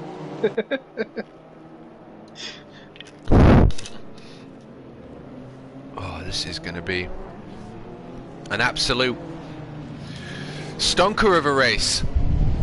It really is. Really is. Let me just have a quick. I'm going to copy and paste John's results in the chat so I can see them. So after race 3, Hankin with 30 points, Lager with 23, Blecky with 22, Koal Fighter Kobe with 19, Lely with 19, Nali with 19, and Lukan Hukan with 15 points. I do also believe that this, I believe the Nürburgring is actually Lucan's favourite track. Oh, is it really? I believe it is. So he might just be like, you know, I'll just give him a chance. You know what I mean? But he might be struggling with the car. Might be struggling with setup. You never know. All on the day. Do you know? I wouldn't be surprised if Nali takes P1. I wouldn't be surprised if Kobe takes P1. More Nali, just because of his performance tonight. I wouldn't be surprised if NXTGEN somehow manages to work his way up to P1. However, because I haven't answered that question, and I'm going to answer the question, and I also want you to answer your question, I'm going to go for Stuart. I mean, not sorry, Stuart. Elliot for the win. You are going to go for Elliot. Yeah. Yourself. Does that mean I've got to say one? You, John, and anyone else who's watching the video. Come on. What do we think? What do we think? In you folks. There's your standings. Oh, right. I want to be Captain Obvious and say I'm going to go for the three-time winner, going for his fourth off pole again. But I'm not going to because I am going to go. I'm going to go for Kobe. I think, yeah, it's so tough. So tough. I'm going to go for Kobe. I think he's probably going to crash out first corner.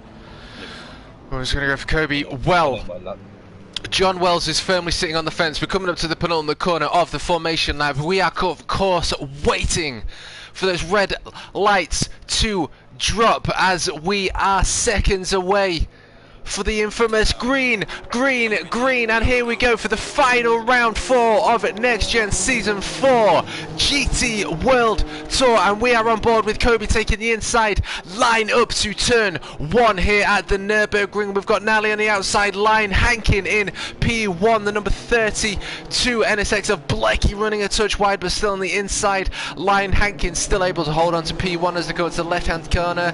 This is somewhat of a tricky one, this section, as they come up to the right hander. You want to plant that car right and then stick that throttle down in second gear.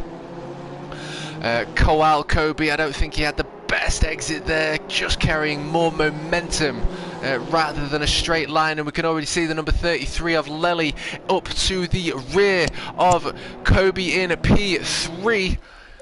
And already we are going to see some action. Number 33 has gone for the inside line to Kobe. Jumping on board with John, the Helicam man. What have you got for us, John? Who's John? You're John. John, the Helicam man. Kobe's off. We've had contact, and I believe that wasn't Kobe, that was Lely. Oh, he's waiting for him. It didn't look intentional at all, but he's waited for him, bless him, and that is all she wrote on lap 1. What are we saying? That is very, very unfortunate there. I did miss the initial contact. I caught the last spin there. I was just looking down at the chat, and I had to miss it, didn't I? So it wasn't Kobe involved at all, it was Lucan. Is it Lucan and Stewart? No? Mine's very slow. What's going on with the laptops? It takes a few seconds to update, to be honest, but I think we've got side-by-side action with the leader, Hankin and Nally. Nally looking like he's got a better racing line. He's taking the inside line as he comes up to this left at the Nürburgring. Turn 2, coming up to turn 3, is taking the racing line yet again, trying to maximise track width to get the best run he possibly can on the leader, Hankin. Like we said before, we would not be surprised if we saw the number 18 Honda NSX driven by Nally from the UK hunt down the number 22 Honda from Elliot Hankin, also driving from the UK. 1/10 of a second is separating a podium P1 position between these two drivers. Nally having a set of unfortunate events tonight between the 4 races. We're on a final race of the evening, and Nally, I would not be surprised if he pips Hankin, but Hankin has shown incredible pace and prowess tonight, so I would also not be surprised if he is able to hold off. But let's see what happens as the fight for P1 continues.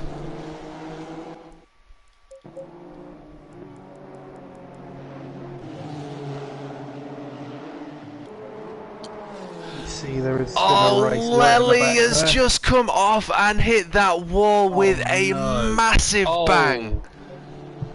That's a lot of damage. That is all she wrote, I believe, for the 33 Honda.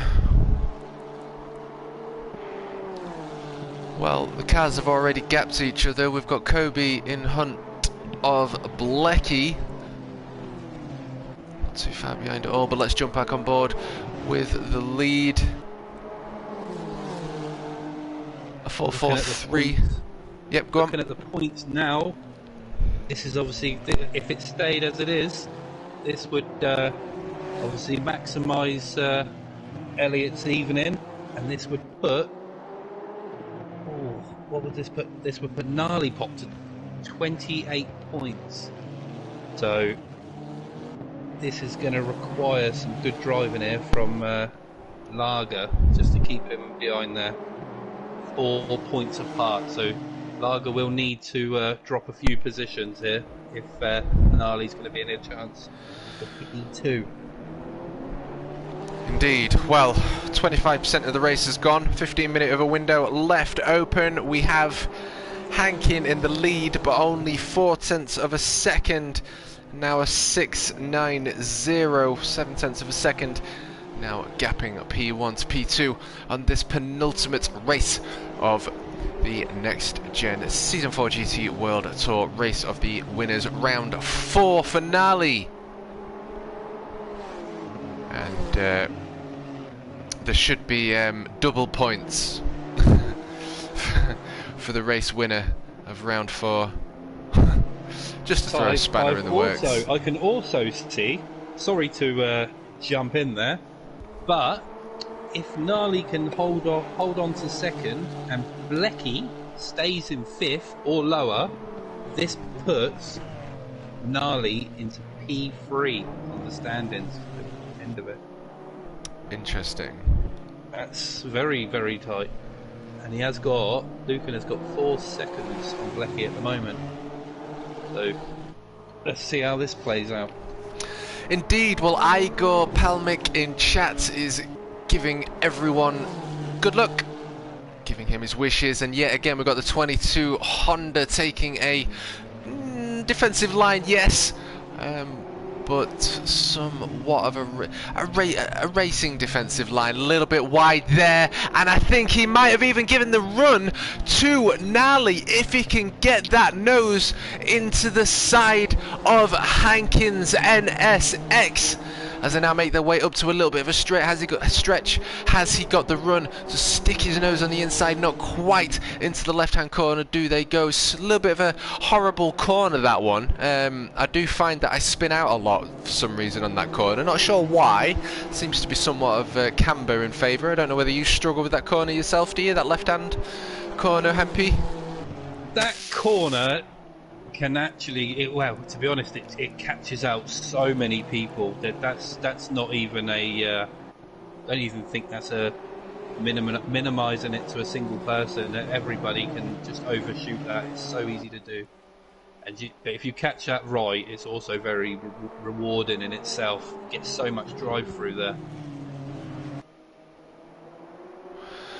Very interesting. I would imagine as well, I mean obviously I have driven all these different cars, but I haven't driven all these different cars for a length of time, and nor have I done that for a length of time per track. So I would assume that there would be different gearing, different gear ratios, different rev ranges, you know, different gear choices depending on the corners. Yeah, definitely. Yeah, they are literally all so different. I actually, I did actually test the NSX for my next season, and it was very, very close with this in Ferrari. Such a lovely car to drive. It has got its flaws, but it is such a great car. You don't see it much, do you? I mean, no, I don't see not as often as you should, if I'm honest. It's I wonder why. It's not a bad car. It really is not a bad car. I think it's a little bit underrated in the sim world community. I've just seen as well, Lucan only a 1.2 away from Stewart, and I believe Stewart was 6 seconds earlier, now a 7.026, but Lucan is working his way up to a potential podium here for the finale of Next Gen's Season 4 GT World Tour, and we are 11 minutes left to go. We have unfortunately lost Leafhouse Lily in the race completely. He is gone now. I mean, obviously it's understandable with the big damage. That was minutes and minutes in the pit. But yeah, no, this is definitely getting close now. It is indeed, and Lucan in the 31 NSX looks like. Oh, we've had contact, both cars are off! Both cars between Hankin and Gnarly! That means Next Gen and Lucan are going to be catching up. Gnarly is just.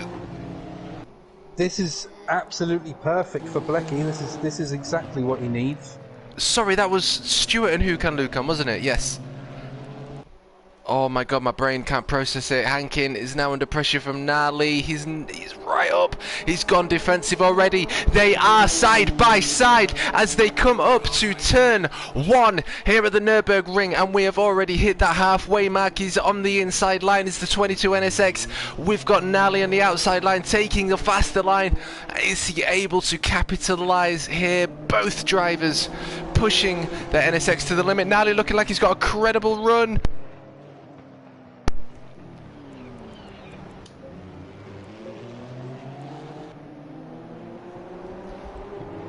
Oh, I don't know what's going on. Lecky has found himself in P3. Are you on ACC now? Pardon? Are you watching ACC on your computer? No. Oh, okay. I was going to say, you watch one fight and I'll watch another. Oh, okay. There we go! Kobe and Blecky. Who am I on? I'm on Kobe, so... Oh, You're on Gnarly. Brain No, you're can... on Kobe now, sorry. Brain 32. Blecky!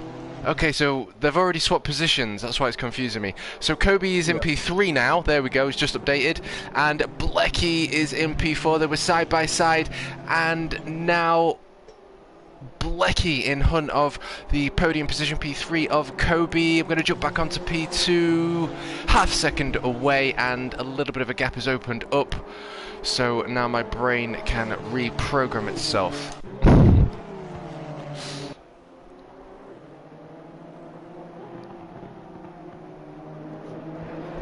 As long as Blecky's taken, he's lost it, he's clipped that curb, he's just done what Stewart did, he's clipped the curb, and it's... No. Oh, man. Just as I was... Oh, God. I was just about to say, if he could hold that position, he was P3 for the championship.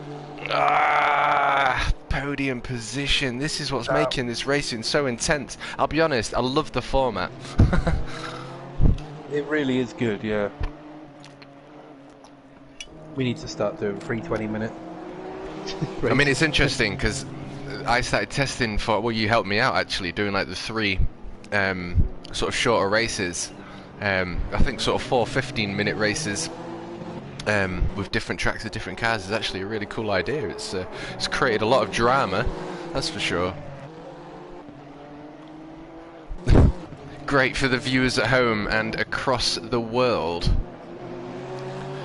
But our money is up for grabs. Hankin still in P1 has been under fire from his opposition in the number 18 Honda NSX, as Bumblebee, will call Gnarly Bumblebee, for the final 7 minutes of racing here at the Nürburgring, as the final is very close to ending.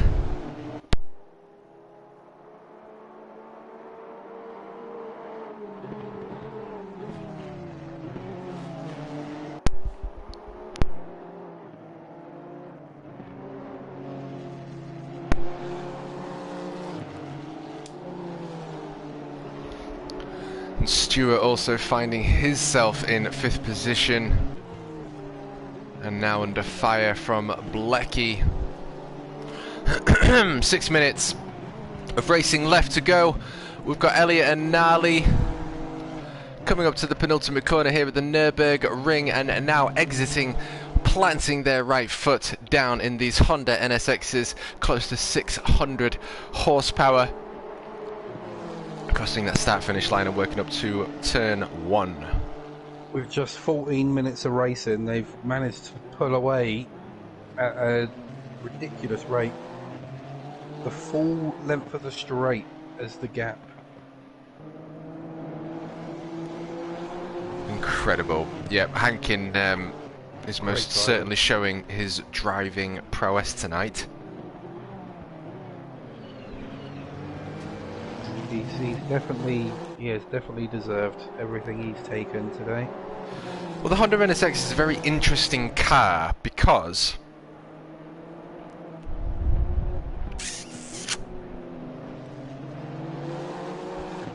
okay, that's not giving me the information I wanted, but nevertheless, there we go.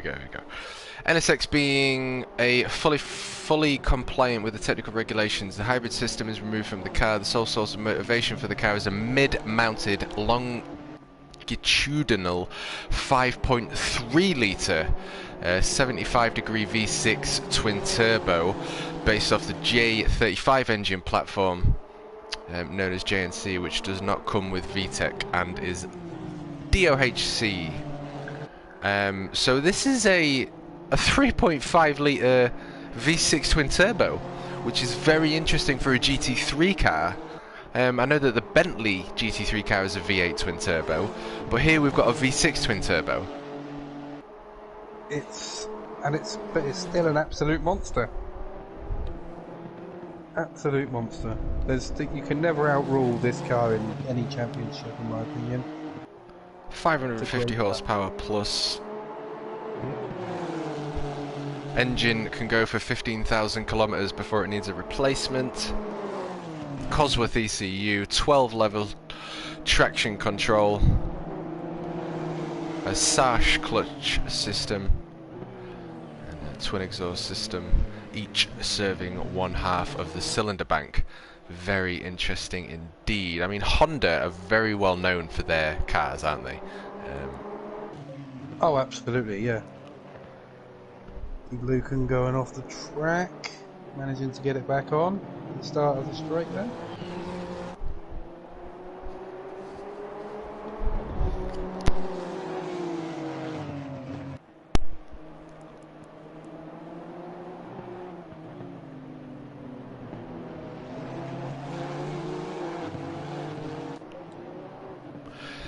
Yes, in very close proximity to a podium position is the 31 Honda of Hukan Lukan. We've got 3 minutes, just over 3 minutes of racing left to go.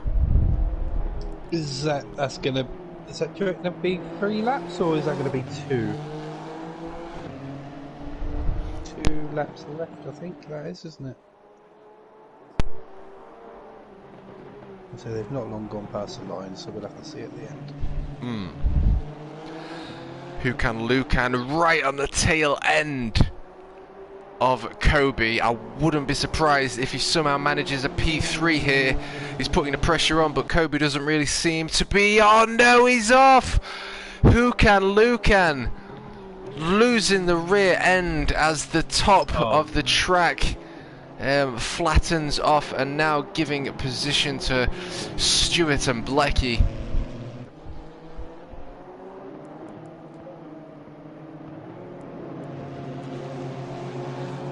Oh, that race there between Blecky and Stewart is absolutely huge for Blecky, sorry. If he can take that position, he can take P3. So if Gnarly... Oh, side by side into the penultimate corner of the Nürburgring. They are side by side, 32. We've had more action. Oh Blecky's hit the sidewall. Oh no! Oh no! What a way! Is this commentator's curse? Oh, I need to just stop talking about Blecky. I wonder if he's watching and he's just doing it on purpose. I think sometimes that's the case, especially when you start mentioning the names. Like, I think if you're gonna do it, you need to be used to it, and/or just don't do it.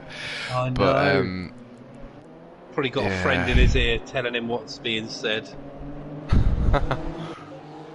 Oh, that's such a shame. 66 seconds left to go, and a 0.6 of a gap between Gnarly and Hankin. Gnarly just within slipstream range, and it looks like he's got a pretty good run there as they come up to a heavy braking section into the left-hand corner here of the Nürburgring. Not quite able to clip the apex, not quite maximising track widths either. Hankin with a good exit, clipping the apex, but Gnarly with a late apex maybe has got a better run here into this very long straight up to a very awkward chicane. 30 seconds left to go. Do we have one more lap, or is this the final lap? If that's the case, then Hankin is looking like to take a P1 yet again, but Gnarly's had an incredible race. Only 0.3 as they come up to the penultimate corner here. Is this the final lap, or are we going to get one more?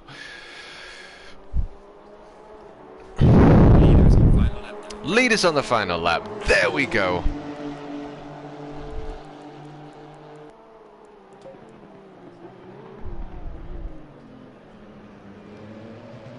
So a nice healthy gap here. Oh. He's definitely going to get a chance to take this.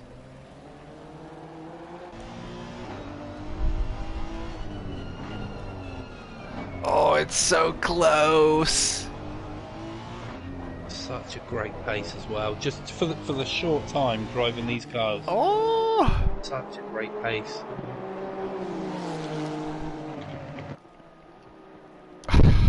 Oh, no. Hold on. Oh, my good God. Good. Thank you. I'm so glad. I'm flipping heck gnarly. Stop it. Stop doing this to me. Well, I think that may have cemented... Hankin hasn't really made any mistakes, and I doubt he's going to anymore, but I think that may have cemented Elliott's P1 position, with the rear end of Nali's car becoming a bit loose. Let's have a quick look at Blecky. I also just caught a little bit of gnarly steering there, and I do actually believe that he is on a controller from the corrections. Such a shame for Blecky. This He's also just gone off again, trying to push. Well, I'm jumping on board with the race winner of round 1, round 2, round 3, and if he doesn't mess up the penultimate corner of round 4, the absolute GOAT of the race of the winners, Elliott Hankin, and Nali right on the rear of his end. And there we go. Congratulations to Elliott Hankin with what an incredible victory and effort that the GOAT of NXTGEN's race of winners has done. Celebratory donuts, absolutely.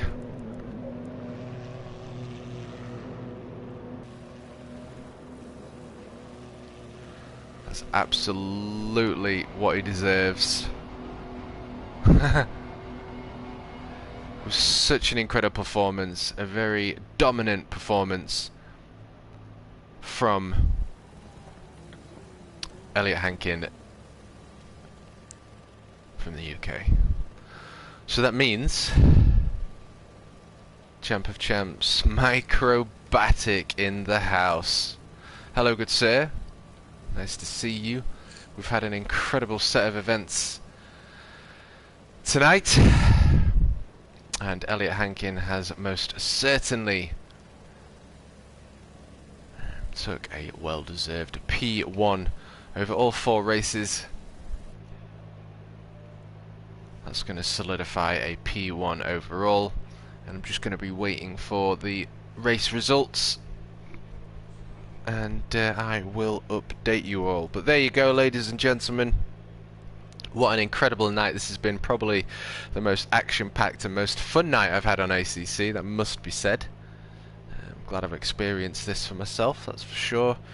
And we have the NXTGEN Season 4 GT3 World Tour coming soon, which I will be commentating for. Very much looking forward to it. And we also have, I can't believe I'm even saying this, a 12-hour event which I'll be commentating for, which I can't believe I'm saying that either.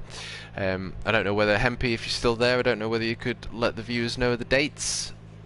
27th is the 12-hour, 9 AM in the morning. But when does Season 4 start? Here. I am not even sure on dates, but I believe you are correct. I'm not too sure when the next one started.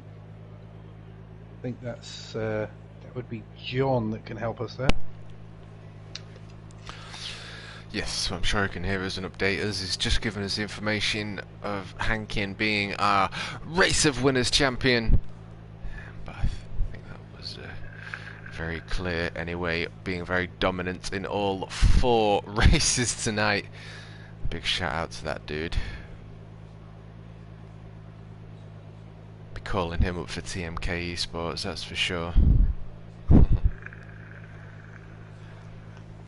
And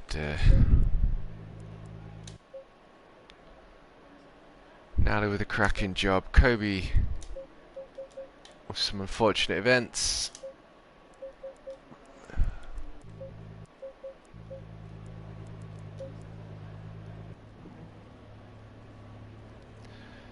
But the winner, Elliot Hankin.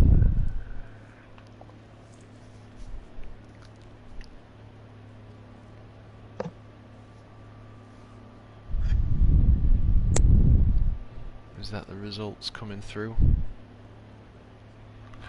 Yes, it is. So, ladies and gentlemen, for the season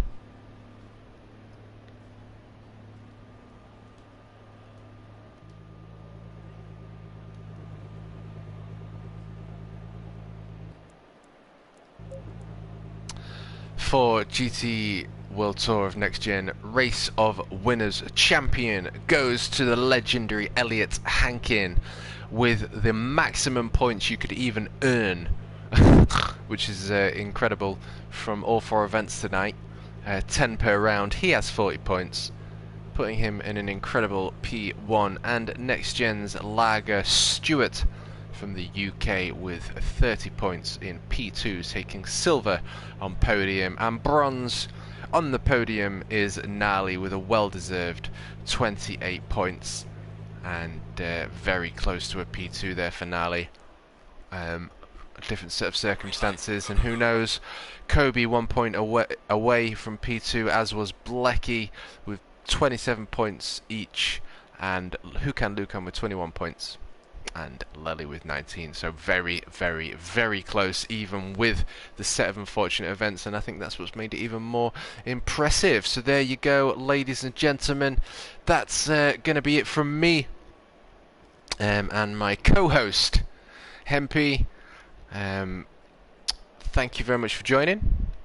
Thank you for watching. Thank you for smashing that like button, everyone. I see that you've done that. And yes, we will see you all next time. So yeah, thank you for joining, Hempy. More than welcome. More than welcome. Enjoyed it. It's been a good one, hasn't it? It has. It's actually been. That format is just ridiculous. Big fan. It's just so intense every single race, isn't it? Big fan. So big close. Fan. Very, very big. Yeah, we'll see what the see what the drivers think to it in chat. That's going to be fun. Yeah. Thank you very much for your time. Most Always welcome, good sir. sir. As always, buddy. Thank you. I appreciate you joining CoComs. That was good fun. More than welcome. I shall see you soon. He's all right. Yeah. Thank you very much. Ciao, ciao. Ciao, ciao. So that's going to be it from me, ladies and gentlemen. Thank you for tuning in. I hope you've enjoyed tonight. I most certainly have. Haven't had that much fun before on ACC. So I will most certainly be implementing these kind of rules on my TMKup. As of course, we are competitive, as was tonight, but fun is the name of the game in the Macabre King TMK Racing 444. And a big shout out to the Next Gen boys. Very thankful to do commentary for such an incredible group of lads. And of course, as you've seen some incredible racing. Yep, no, thank you, John. I appreciate your moderation tonight. It's been incredible. It's always helpful having a second set of information. And that brings to a close the Race of Winners. Like I say, we've got the 12-hour stream, which I hope to see many of you at.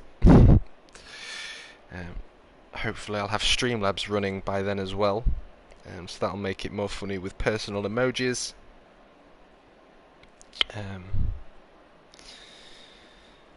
And yes, 27th of November, 12-hour at Bathurst for charity for the Next Gen boys. I think we've got a full grid as well. Season 4, I'm not sure when that starts. And what else have I got to say? What are we on? Thursday, Friday. Yeah, I think I have a race tomorrow, 7 PM UK time. We've got a Battle of the Beatles on Saturday, 8 PM, and Sunday, we'll have to see. Very well done to Elliot. incredible race. Thank you for tuning in. Thank you for everyone's support, and we will see you next time. Ciao, ciao.